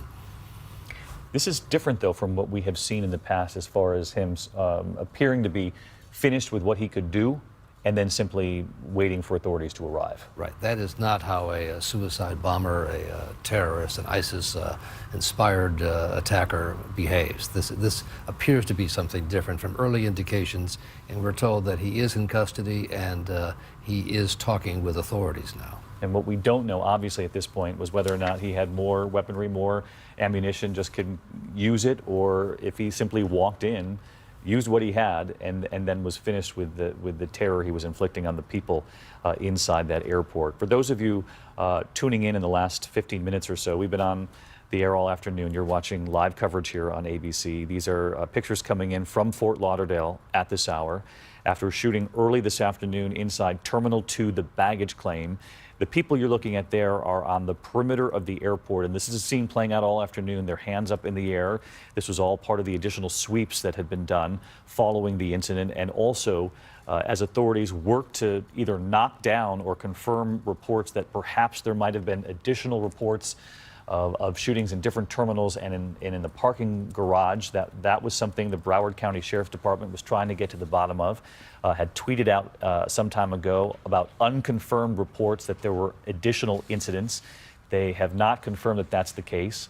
But as we've been reporting all afternoon, in the chaos that follows, and we've heard from eyewitnesses who heard people screaming and running from the scene saying shooting, shooting, that there is often confusion and can lead to early reports of additional incidents in or around the airport. So that's what they're doing right now. They continue to do the sweep. Live pictures a short time ago showed them walking up the stairwell, heavily armed, as they make their way through the airport. One of the eyewitnesses on the phone with us, in fact, was talking to me, and she had to get off the phone because they were patting down the passengers one by one going through the terminal. This was the picture I was speaking of that we saw just a short time ago, and you can see this is how they are carefully going through every inch of that airport at this hour, doing what we often see after a deadly incident like this one. We heard from Diane Haggerty, who works at one of the kiosks in the baggage terminal. She'd gone back in because she had left her belongings and her co-workers at the other counters and kiosks that were there. I do want to let people know who are watching and trying to get word on their own loved ones, I'm sure, and people who work there, that at the very least we have heard from Delta. They have put out a statement. They fly out of Terminal 2, which is where this all transpired in Fort Lauderdale, and they're now reporting that preliminary reports indicate that all Delta employees are in fact safe and accounted for during what remains an ongoing incident at the Fort Lauderdale airport. So again, Delta has put out word that their employees are safe and accounted for, and that's certainly good news. I wish we could tell everyone about their loved ones, but as this continues to unfold, we'll get the information to you as it comes in. Some time ago, Florida Senator Bill Nelson joining us on the phone, and he told us that almost immediately after taking this lone gunman, it's believed to be a lone gunman, one shooter, into custody, that they almost immediately found a military ID.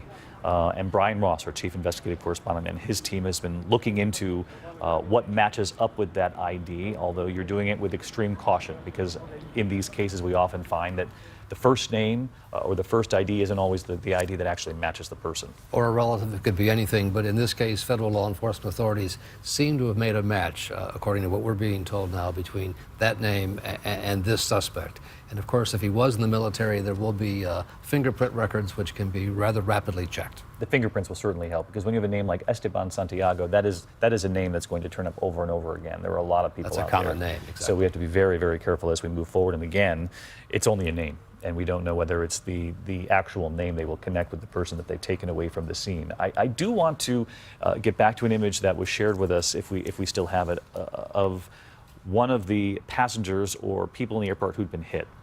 And it's a difficult image, but it does drive home what people not only endured and what people witnessed. This was captured by an eyewitness who told me that he was looking out through that window, and that this was one of the people who was still alive when they pulled him out of the terminal. He was in the baggage claim area, was still alive when he captured this image. And obviously we're all hoping that he's been able to survive this and has pulled through. But that just illustrates not only what people endured, the victims in this case, but also the families who were right there and witnessed this whole thing transpire right there in front of them. Steve Campion, KTRK reporter who was on that flight from Houston to Fort Lauderdale, He was on that flight. We were talking with him. We could hear the flight crew beginning to tell the passengers that they too would be deplaning like the hundreds of other people that Steve was able to see out the window while he was on the plane. And Steve, I had to step away from you for just a moment, but I do want to get back to you because you're now down with so many people who are simply standing outside that airport. David, correct. It's incredible to hear those accounts from the eyewitnesses inside the terminal because for so many of us flying into the airport, especially everyone on our flight, they simply did not know what was happening here at the airport, except when obviously everyone turned on their phones. Phones started going off with calls. But I'm actually on the runway with hundreds of people who are being kept outside of the terminal, but in the secure area of the runway where the planes typically would be taxiing and then taking off. We can hear in the distance the alarm system in the terminal going off as the sheriff's helicopter hovers overhead. So many people out here simply do not know what happened earlier today. They're calling their loved ones. Everyone, we're being told, coming into the airport is being diverted. So everyone is essentially out here on the runway sitting and waiting to see what will happen next. What kind of numbers are we talking about, Steve? How many passengers, how many family members who were inside those terminals have been brought down to the tarmac? David, it's hard to gauge. I would say where I am on this part of the runway, there are hundreds of people out here. It's just simply hard to count. But again, I can't see the entire airport at this point. We are really in one section of it, just outside of the southwest part of the airport. And of course, Fort Lauderdale being my hometown airport, it's a pretty big airport. And I'll tell you, from flying in and out of this airport all the time, I've never seen a police response like this, a police presence, or certainly what we're seeing here on the ground. You speak of this police presence. We're looking at some of the people on the tarmac right now, some of the hundreds that you describe being walked, I'm sure, to some of those secure locations. As far as the police activity at this point, Steve, we've been told by the Broward Sheriff's Department that there were unconfirmed reports of possible additional shots fired. They haven't weighed in. We're expecting a briefing in a moment, and when we get that briefing, we should let everyone at home know. We will obviously carry that live. But in the meantime, Steve, what have you been able to witness as far as ongoing police activity there at the airport? I can tell you where I am standing, the police are off in the distance. This area is kind of being taken care for by airline personnel, TSA. We have some of the airline employees out here actually passing out that water to people just sitting here waiting.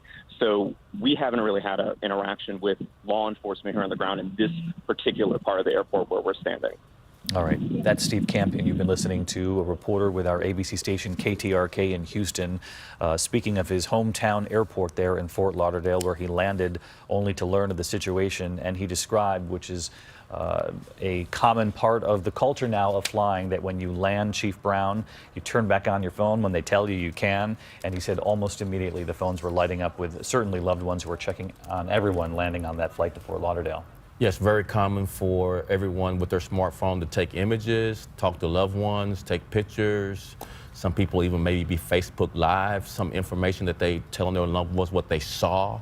And so we'll have a lot of flow of information back and forth over the next several hours about what exactly happened from different perspectives based on eyewitness accounts. And you heard from Diane Haggerty, that eyewitness who calmly talked to us even as they were coming through with their sweep. But that also describes the climate we're in this country now, that even Diane knew that when the authorities came back through and they began patting everyone down, that this is part of what you expect to see.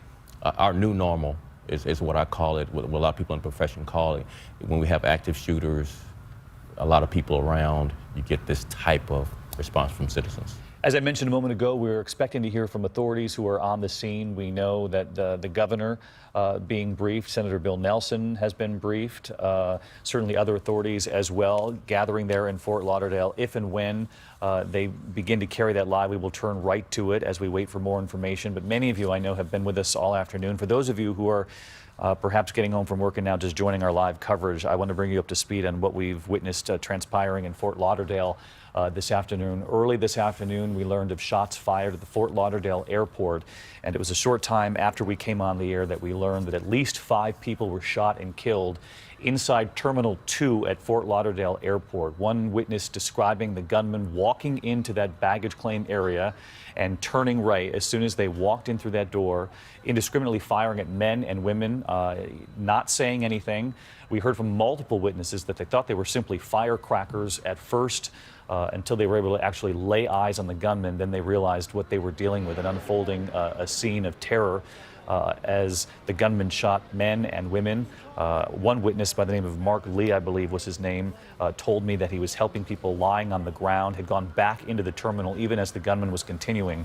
And in something that we had not heard until I spoke with Mark on the phone, was that the gunman fired, he says, he believes, until he simply ran out of ammunition, and then just, he said he went down onto the floor, face down, and was lying on the floor until law enforcement could come into the terminal and apprehend him. Now, that is something we hadn't heard before, and certainly is something rare about this particular scene. And Brian Ross, you've learned more about the investigation into who this might be. It's rapidly unfolding new information from a Broward County commissioner and a senior aviation security official reporting that Santiago arrived on a flight from Canada, had a gun checked in his baggage, took it out upon his arrival, and then began the shooting.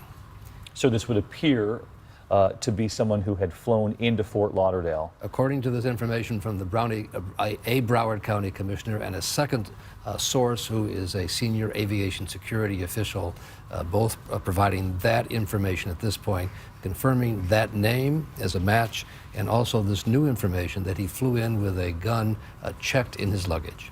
If in fact that's true, that would change this significantly, because we've been talking about soft targets, whether or not there should be additional security at the ticketing counters and in the baggage claim areas, and whether or not this was someone who simply showed up like we saw in Istanbul and in Brussels. If this is in fact somebody who flew into that airport, it changes the dynamic of what unfolded there today. I want to bring in Dwayne Dickerson. He is being held inside the airport. I gather, Dwayne, they're holding a number of people just to keep everybody safe there. But what can you describe as far as what you saw, what you heard there today? Good afternoon. I was in line. I was next in line to check my bag in ticketing, Terminal 2, Delta, and we heard this loud bang. And at first, everybody looked at each other like it was a large piece of luggage that dropped. And then a few seconds later, there was a second loud bang, and then there was just rapid bang, bang, bang. And we knew somebody was shooting, and there was mass hysteria. And so I jumped over the ticketing counter, and I asked the Delta representative, I said, "Where's an exit? We need to get out of here. They're shooting. Where's an exit?" And she was just frozen. She was mortified. And so I kept asking her, and I grabbed her hand and tried to pull her, show me where the exit is. And And so then we saw this door right off to the side of ticketing, and we thought that was an exit. So everybody started cramming in there. Well, it's a supply closet that's no bigger than the smallest hotel room, and so we were holed up in there. But we eventually started peeking our head out because nobody wanted to be stuck in here with one way in and one way out with a shooter that can come in here. So we waited, and then it seemed like things calmed down about 30, 45 minutes later. So people started coming out of the closet, and then we see the police running and shouting again. And then there's a message over the intercom that says, "Shelter in place and remain calm." Remain calm, shelter in place. Dwayne, stick with us here. Stick with us here, Dwayne. We want to turn to the sheriff right now, briefing reporters. Let's listen in. Scott Israel is the sheriff. Federal Bureau of Investigation. Shortly before 1 p.m. today, we had an active shooter inside Terminal 2, the lower level by baggage. The active shooter shot at least 13 people. 8 people, as I know right now, are in area hospitals being treated. I don't know the degree of their injuries. 5 people have succumbed to their wounds and tragically are dead. We are not releasing any information on any of the victims until we identify them, which is going to take some time, and we are able to respectfully notify the next of kin first. The investigation continues. We have area SWAT teams and the Broward Sheriff's Office SWAT team clearing the entire airport. There'll be no movement in or about the airport until our SWAT teams give me real-time information that it's safe. Right now, we're taking, this scene is considered fluid and active. We won't be, we have, one of the more critical pieces of information is we have the shooter in custody. He's unharmed. No law enforcement fired any shots. The subject is being interviewed by a team of FBI agents and Broward Sheriff's Office homicide detectives. There's been incredible cohesiveness and cooperation between the Broward Sheriff's Office, the FBI, FDLE, and all the local law enforcement entities. We'll answer your questions at the end. We'll answer your questions at the end. At this point, I'm going to put the director of the airport on to tell you about what's going on at the airport. Then you'll be hearing from the SAC, Mr. Piro. Then I'll come back to answer questions. Thank you, Sheriff. As the Sheriff said, my name is Mark Gale. I'm the airport director here at the Fort Lauderdale International Airport. When the incident occurred, we responded. Many of you know that we've suspended operations at the airport for the time being. We're working together with all the law enforcement to address all the needs and concerns of the passengers that are inside the building and on airplanes right now. They are all sheltered in place. We're not sure exactly when the airport will reopen for operations. We're going to work together with all the law enforcement that's here, our airlines, and all the other agencies before we actually move to reopen up the airport. But in the meantime, as the Sheriff has indicated, we're just going to go step by step, methodically through the building before we take any steps to reopen operations. We'll keep everybody informed as best we can through social media and our airport website as to when that may occur. And we'll also be setting up a hotline for families or friends that may be looking for folks that they haven't been able to reach and contact with, and we'll also publish that in a relatively near future, again on our hop site and out through the website and through social media. And that's all I have for now. Good afternoon. My name is George Piro. I'm the special agent in charge of the FBI's Miami field office. As the Sheriff mentioned, the FBI is working very closely with the Broward Sheriff's Office, supporting their ongoing efforts here at the airport. We're working jointly doing all of the witness interviews as well as the suspect interview. The investigation is very early. We have a lot of preliminary information that we are going through, but at this point our role is to actively support the Broward Sheriff's Office until we make a determination on the nature and the motive of this incident. Thank you. We've heard about a shooting in Terminal 1. What can you tell us about that? Just refer to the cameras. At this time, there's been no shooting in any place else but at the downstairs of Terminal 2. There's no confirmation of any shooting. As a matter of fact, at this point as I speak, the only gunshots fired at any time during this horrific incident have been downstairs in Terminal 2. What happened at Terminal 1? That everyone was evacuated. People said they heard shots upstairs. It seems like somebody got injured evacuating, nothing to do with any type of gunshot or anything like that. Our light truck operator heard shots after the initial lone shooter at the other terminal. He heard shots directly behind him inside the parking lot. We've had no confirmation at that. We have law enforcement personnel, both federal, state, and local throughout the airport. No law enforcement in this time has confirmed that there's been any gunshots other than was fired in Terminal 2. We also saw someone being arrested. Is there another person possibly involved? Not in the shooting aspect of it. We're reviewing tapes. If someone was arrested, it might be for a plethora of things. But to my knowledge, no one was taken into custody. People could have been secured in handcuffs until we found out who they were, what they were, and how they were related or not related to this scenario. So I don't know if they were physically arrested or not. Did but the shooting happen at the gate? At the gate? Happened around the baggage area. The baggage. Any information as to why? One suspect only in custody. We're not releasing any information on that suspect. Yes, sir. Are you able to say what kind of weapon was used in the shooting No. in Terminal 2? No. Was it an automatic? Was it a semi-automatic? We're not going to comment. Was there a struggle while When we apprehended him, the subject was arrested without incident. Any motive? I don't know. Does it appear that the shooter was waiting for somebody to arrive and go to baggage and then ambush them? We're at the very beginning of the investigative stages. That's what this is all about. That's why at this point, the lead on the investigation is with the Broward Sheriff's Office. If we do uncover at some time that this was related to any type of terrorist or terrorist activities, then the FBI will have complete incident command of this, and we'll be assisting the FBI as we move forward with the investigation. Also, I want to say, this is not the time for anybody to call 911 on this incident. We're all over here. If you have a real emergency, of course, but if it has involved you, please keep the 911 lines open. And if you need information, you can follow us on Twitter @Sheriff. Do you believe he acted alone? At Broward Sheriff. Twitter at Broward Sheriff. Not at this time, not to my knowledge. So at this point, there doesn't appear to be a terrorism indication at all, or too early? No, it's too early to say either way on that. That's what's going on right now. The baggage area where they were coming from, where were those people coming from? Where were they? Do you know what flight were they there for? I do know what flight, but we're not releasing any information until we can positively identify the victims and in a respectful, dignified manner notify the next of kin. We won't be giving up. Airline it was? No. Can you tell us if the victims were men, women, or children? No, we're not going to. Do you think this guy acted alone?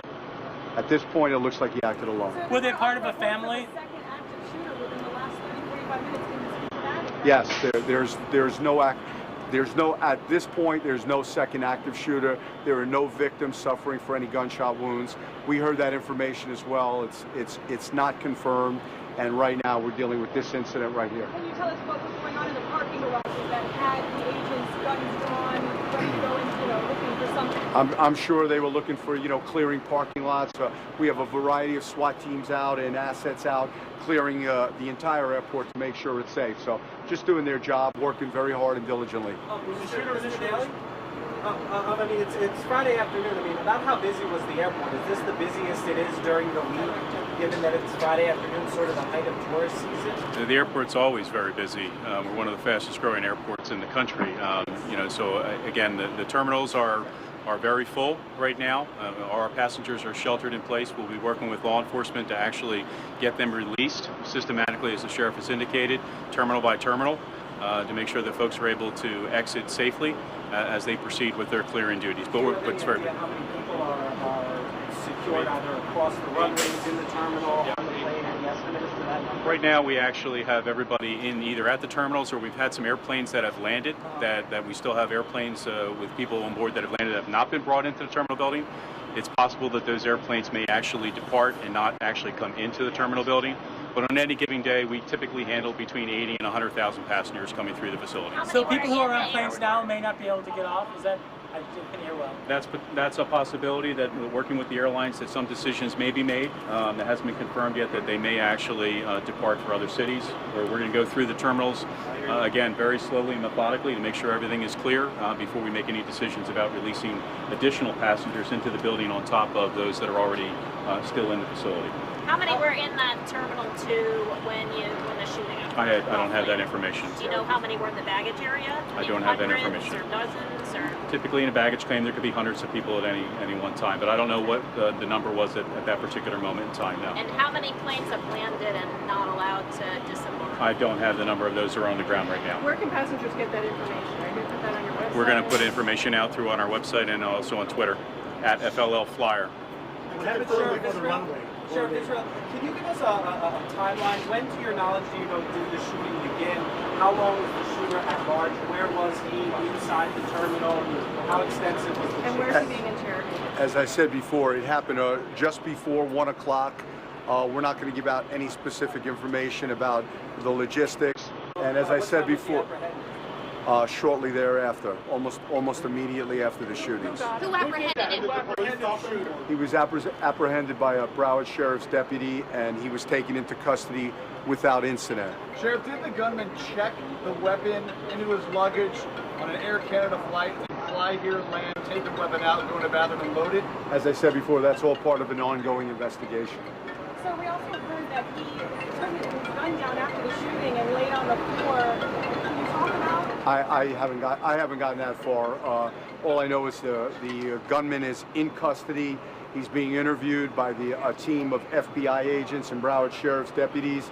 And at the time, once we establish motive and an investigation continues and we find out what that motive is, then myself and Mr. Pirro, the director SAC of the FBI, will make a decision as to who takes the lead on the continuing investigation. Sheriff, did any of your deputies fire their weapons at this parking garage? Is that possibly what we heard? What did we hear? I don't know what you heard, but there's no confirmation of any type of gunshot anywhere but at the time of this horrific incident. Sheriff, can you say if the gunman was a airline passenger, or did he come in at the arrivals area? I believe I know that information, but it's not something we're going to release at this time. Can you say where he's being interrogated? Where he is right now? I'm not sure where he is right now.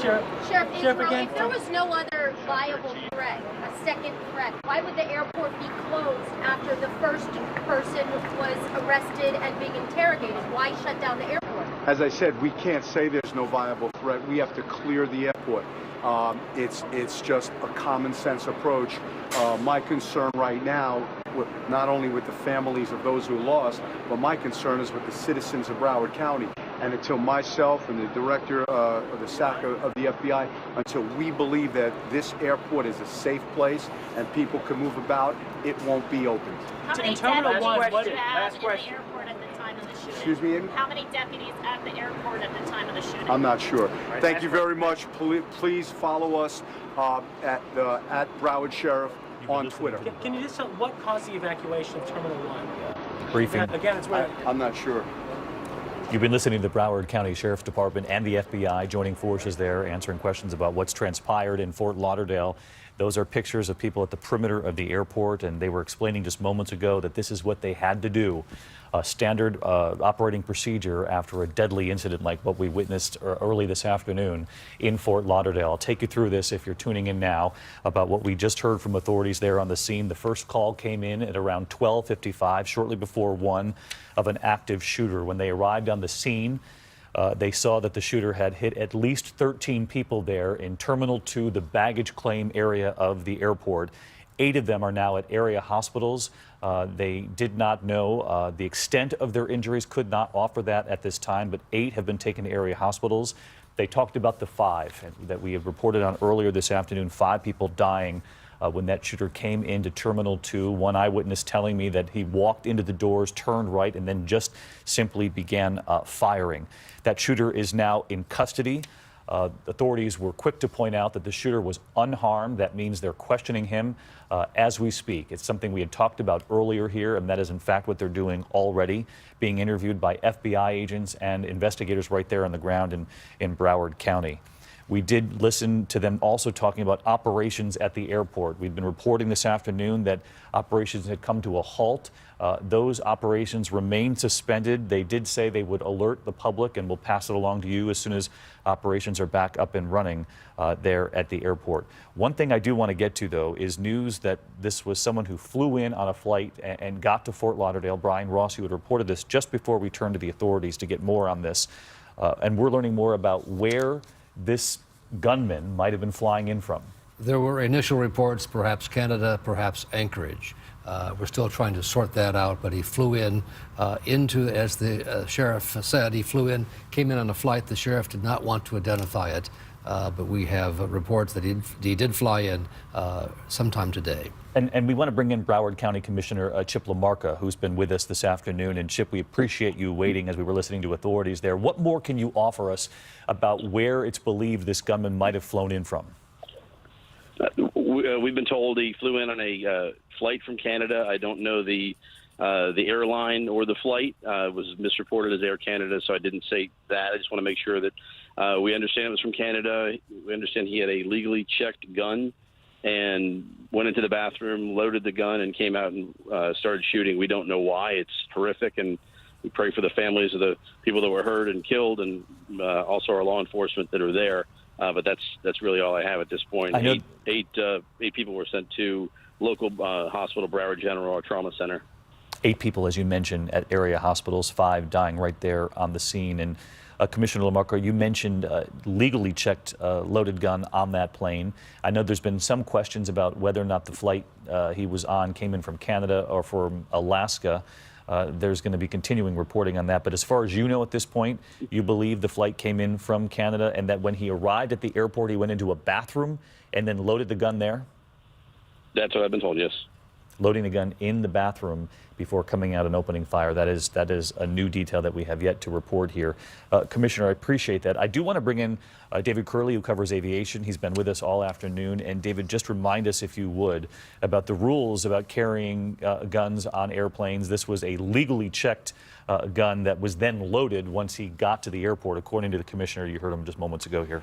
And according to TSA rules, if you are flying in the United States, if you are going to an airport, yes, in a hard-cased plastic or some other hard case, you can put an unloaded weapon and ammunition in that locked box and check it. Now, it has to be smaller caliber. It can't be anything larger than .75 caliber, no shotgun shells, but small arms ammunition can be loaded with an unloaded weapon in a hard case and checked at an airport, and then you have to tell the folks when you check in at the counter, I have a weapon, it's in this hard case, here it is. You can put a TSA lock on it and TSA will check it. Almost all hard cases are checked by TSA when they are checked, whether or not you say that it has a weapon in it or not. We have hard cases when we travel quite a bit, and those are almost always gone through by TSA before they're put on an aircraft. Just David? to help walk people watching through this again, because this is checked luggage. Correct. With a legally checked in, unloaded gun. It gets checked by TSA, but not the TSA that we're all familiar with when we walk through that line for our carry-on luggage. This is taken by the ticketing agent, and then that gun would be checked out by TSA. So TSA, you see them when you're going through the security checkpoint. But in the baggage area, you see the belts go by behind the ticket counter, and those belts carry the luggage, sometimes into a basement, depending on the size of the airport. And there are TSA officers in the back, in the basement, in the background. When these bags come by, they take them off the belt and they actually go through them. If you've had a bag checked like that, you normally find a piece of paper inside when you arrive at your destination that says that TSA was in that checked piece of baggage and looked at it and then sent it along its way. So perfectly legal, and we just want to reconfirm that that's what the authorities had said, and that it was only when he arrived at the airport that the commissioner then told us moments ago that he went into a bathroom and that's where he loaded the gun.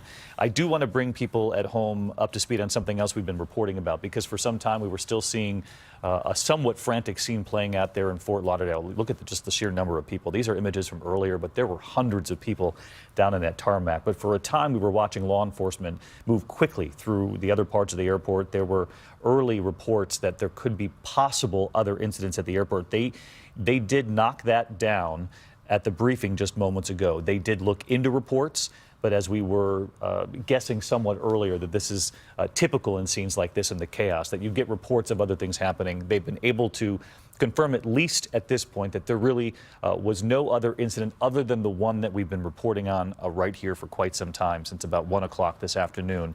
No other gunshots, no one else taken into custody. They are at this point reviewing the surveillance video, and Chief Brown, you're with us as you have been all afternoon, and that's one of the first steps they take. You can't completely secure these so-called soft areas of the airport, but you certainly can have surveillance going on them 24/7. Right, it's a key security measure to have surveillance video of areas that are soft targets, so that when incidents happen, you can look back in time and almost real time, look at minutes before things happen and have a response to them. Or it can help your going forward investigative questioning of the suspect on, who were you with? Was there an argument? And you can kind of roll back in time and see who this person might have been with and if there was any kind of disturbance prior to things happening. Chief, thank you. I want to turn back to Brian Ross, because what we were talking about when we first came on the air were these federal warnings about lone wolves, and what we have witnessed not too long ago in Istanbul and in Brussels at the airport. But these were people approaching the ticketing areas and the so-called soft areas of the airport. This is different.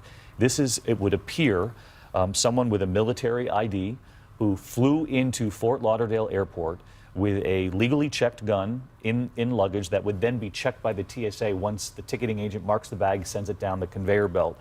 And that it wasn't until he arrived at Fort Lauderdale Airport, got off the plane with everybody else, presumably, and then walked into a bathroom, according to the commissioner, and that's where he loaded that gun. This is a different scenario from something that we've reported on before. That's right, and I think one of the nuances here, David, and I think Chief Brown will confirm this, that if it was clearly a case of terrorism, the FBI would take over. They'd be the lead agency. As the sheriff said, that hasn't been determined yet, and increasingly it's looking like this is not a case of terrorism. We now know that the suspect boarded a plane last night in Anchorage, Alaska, changed planes in Minneapolis, and then flew on into Fort Lauderdale today. So Anchorage, Alaska, changed planes in Minneapolis and flew to Fort Lauderdale today. That's right. That's the flight. That is the travel path we've now been told by senior officials in Florida. In law enforcement. So that's the itinerary that we're working with now. So the information that he'd flown through Canada appears to be updated now. He went from Alaska to Minneapolis, then on to Fort Lauderdale. Authorities, you did hear moments ago saying this person did in fact act alone. As Brian just mentioned, the FBI would move in and quickly if this was determined to be connected to some sort of larger terror plot or had been inspired by some of what we've seen around the world. That does not appear to be the case, at least right now. And we do know that they said there is no other incident at the airport that they're looking into at this point. Authorities were questioned by reporters there about, I'm sure, the fear and the panic that was being caused by the additional screening that was taking place throughout the airport. But for anyone watching this from home, Chief Brown, the authorities are going to have their sympathy because they said they simply had to do that given the fact that there were other reports of incidents going on and because they wanted to knock down almost immediately any notion that this could be more than just one person. It is a necessary precaution measure that you have to take as law enforcement to treat every call of other things happening as serious as possible. And then that prompts people to have higher anxiety. Seeing cops run with their guns drawn and searching and on high alert. But it is how you process some of the things that happen after a single critical incident happens with a large crowd and a lot of witnesses. Do we know yet, Brian, why he began in Alaska? Is that where he's from or the name at least attached to this military ID? A person by that name has numerous addresses in Anchorage, according to what we've been able to research so far. Born in New Jersey in 1990, but with numerous addresses and residences in Anchorage. 1990. That would put him at 26 years old. If That's this right. Is, if this is birthday indeed, in March, right? A young man. If this is indeed the correct ID, and of course authorities are looking into that name. We pointed out a number of times as we've been on the air since about 1 this afternoon that sometimes initial names do not turn out to be the actual name because people who are involved in these shootings will purposely use the ID of somebody else just to throw off investigators. Though at this point, Brian, and I think we can't underscore this enough, that at this point they don't believe there's some sort of larger plot here or someone who has pledged allegiance to any of these groups that we've been reporting on. Nothing like that at any point so far, and as the sheriff said, there were no other shots fired. Nobody else seemed to be involved. This is the one suspect, the one suspected shooter who apparently did fly in overnight from Alaska, and according to the county commissioner, had a gun in his baggage, took it into the restroom and loaded it there, and then for whatever reason began to open fire. I want to bring back in Dwayne Dickerson, who was describing the scene just when the briefing began. And Dwayne, you were calmly talking about what was not a calm scene there in the airport. Can only imagine. You were saying that you were at the ticketing counter, you were next in line, and that you leapt behind the counter with the ticketing agent. We can only imagine what that was like. And then everyone ran to the doorway. Ended up being a supply closet? That's correct. It was a supply closet smaller than your smallest hotel room. And how long were you in that room, and where are you now? What's the scene? So we were in that room for about 30 minutes. The shooting started around 1, maybe just before 1. We were in that room about 30 minutes. Nobody wanted to leave. But the other side of that coin is that nobody wanted to be a sitting duck either. It was one way in and one way out. And so, eventually we started peeking out, and then people started coming out, and it looked like there was a lot of police activity. And then all of a sudden, you hear yelling and screaming, the police officers running, their high-powered rifles up, and that's when these rumors started with the second active shooter. And that's when people poured back into the supply closet, and, everybody was just hiding, ducking behind all the kiosks, trying to shield themselves from outside and what seemed to be an active situation outside of the terminal. Law enforcement still keeping people inside the airport there? That's correct. So the last few announcements, one was shelter in place and stay calm. And then the very last one was do not take any direction from anybody other than law enforcement officers. So everybody's in the terminal. They're not letting anybody out.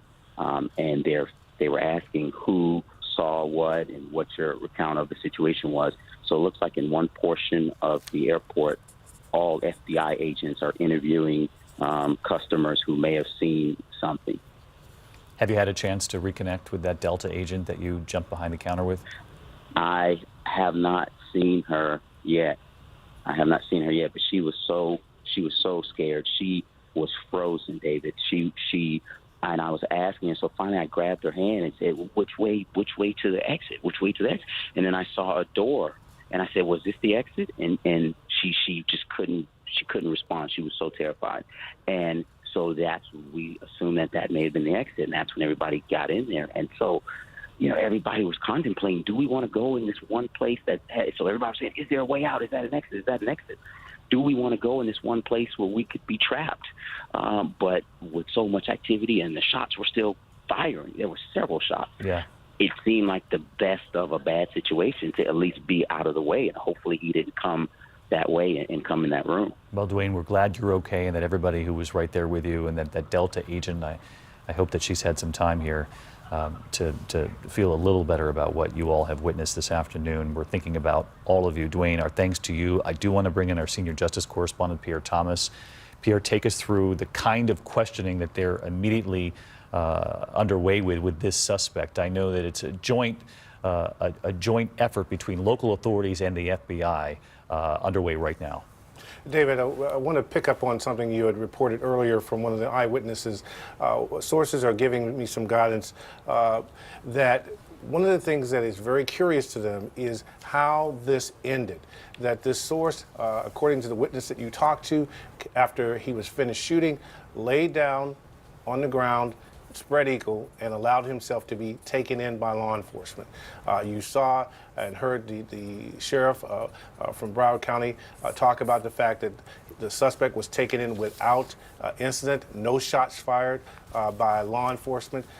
They are very curious about that. The kinds of questions that they are focusing on, obviously, motive. Why did you do this? I'm struck by the fact that sources say that they are being so careful not to declare this terrorism, not declare this anything yet until they can get more details from this particular suspect. They just don't know until they can dig into his background. They're planning to talk to everyone who knows this young man to find out everything they can find out about him. They will look at his smartphone if he has one. They will look at computers. They will look at what he's been viewing online. All those kinds of things will help them to determine why this person may have done this. And again, the sources are cautioning. They are not going to say what this is until they can do that level of investigation, because even what he may say at this point will need to be verified. Right, Pierre. And of course, the strongest signal that if in fact they were able to pick up anything connected to terror would be an immediate shift to the FBI taking over this case. That has not happened, which would indicate at this point that they certainly aren't even close to making that determination. A couple of things I want to point out as everyone's watching our continuing live coverage here. Your local news is coming up shortly, but as we wrap up our coverage, I want to bring you up to speed on the fact that authorities are now looking at a 26-year-old man who perhaps flew from Alaska to Minneapolis, then from Minneapolis to Fort Lauderdale. He flew having checked his gun legally, and then the commissioner there in Broward County telling us on our air here a short time ago that then he arrived at the airport, found a bathroom. It's believed it was in that bathroom he loaded that gun. He then went to the baggage area, the baggage claim area of Terminal 2. The pictures right there are from the moments of the aftermath, just moments right after he opened fire. It's been described by multiple witnesses now who were right there in the area that he opened fire indiscriminately, men, women, that there were children in the terminal. We certainly do not know the names, the ages of any of the people. We know that 8 people have been rushed to the hospital. They're being treated. The extent of their injuries unclear at this hour. We know that at least 5 people did die right there on the scene. We also know that when he was done firing the gun, that he lay down spread eagle on the ground and waited for authorities. That is something we haven't reported, a detail that we have not heard in situations like this before. Usually in some of these scenes that we've seen around the world as of late, people often take their own lives before authorities can even get to them. A main difference here in this case is that they have him alive. They did not open fire on him. He was already on the ground and waiting when authorities arrived, and that will be a key difference in this case, Brian. That's right. Authorities now have confirmed at the Pentagon to ABC News he was discharged honorably from the Army about 4 months ago, and his last point of service was Fort Greely, Alaska, which is outside Fairbanks. So Fort Greely, Alaska, he was discharged honorably? Honorably discharged about 4 months ago, and had addresses in Alaska and then in Anchorage, and flew overnight, boarded the plane last night in Anchorage, and as you've reported, flew through Minneapolis to Fort Lauderdale. And again, this was a young man, just 26 years old? 26 years old, and he was a combat engineer in the Army. A combat engineer, and as Martha Raddatz reported earlier, anyone with that kind of background would have a certain amount of training walking into that terminal there today. You've been looking at pictures here all afternoon. There were initial reports that there could have been other incidents at the airport, which is just explains why we saw some of the frantic scenes like the one you're looking at right now. Authorities moments ago in that briefing were able to knock down the notion that there was anything else that happened at the airport other than the terror that unfolded inside Terminal 2. They believe that right now there is just one suspect and they have their hands on him, that they are now interrogating him right now as we speak. It's a combined effort between local authorities and the FBI. Perhaps one of the most chilling images that we have seen this afternoon was an image taken by one of the eyewitnesses who spoke with us on the phone. He looked out the window of the terminal and could see one of the people who'd been shot. And he said it appeared to be someone who was in that terminal, taken outside. This is the image right here. And unfortunately, we simply do not know who that person is. He did say they appeared to be alive when they were taken outside. Authorities in this case rushed to get to everyone so quickly. Getting that suspect into custody. They're now questioning him at this hour. 8 people at the hospital, 5 dead on the scene. We will continue to report on this throughout the evening. We'll have team coverage coming up on World News Tonight, a special edition at 6:30 Eastern. In the meantime, for many of you, your local news with team coverage coming up on this horrific situation in Fort Lauderdale. Good day. This has been a special report from ABC News.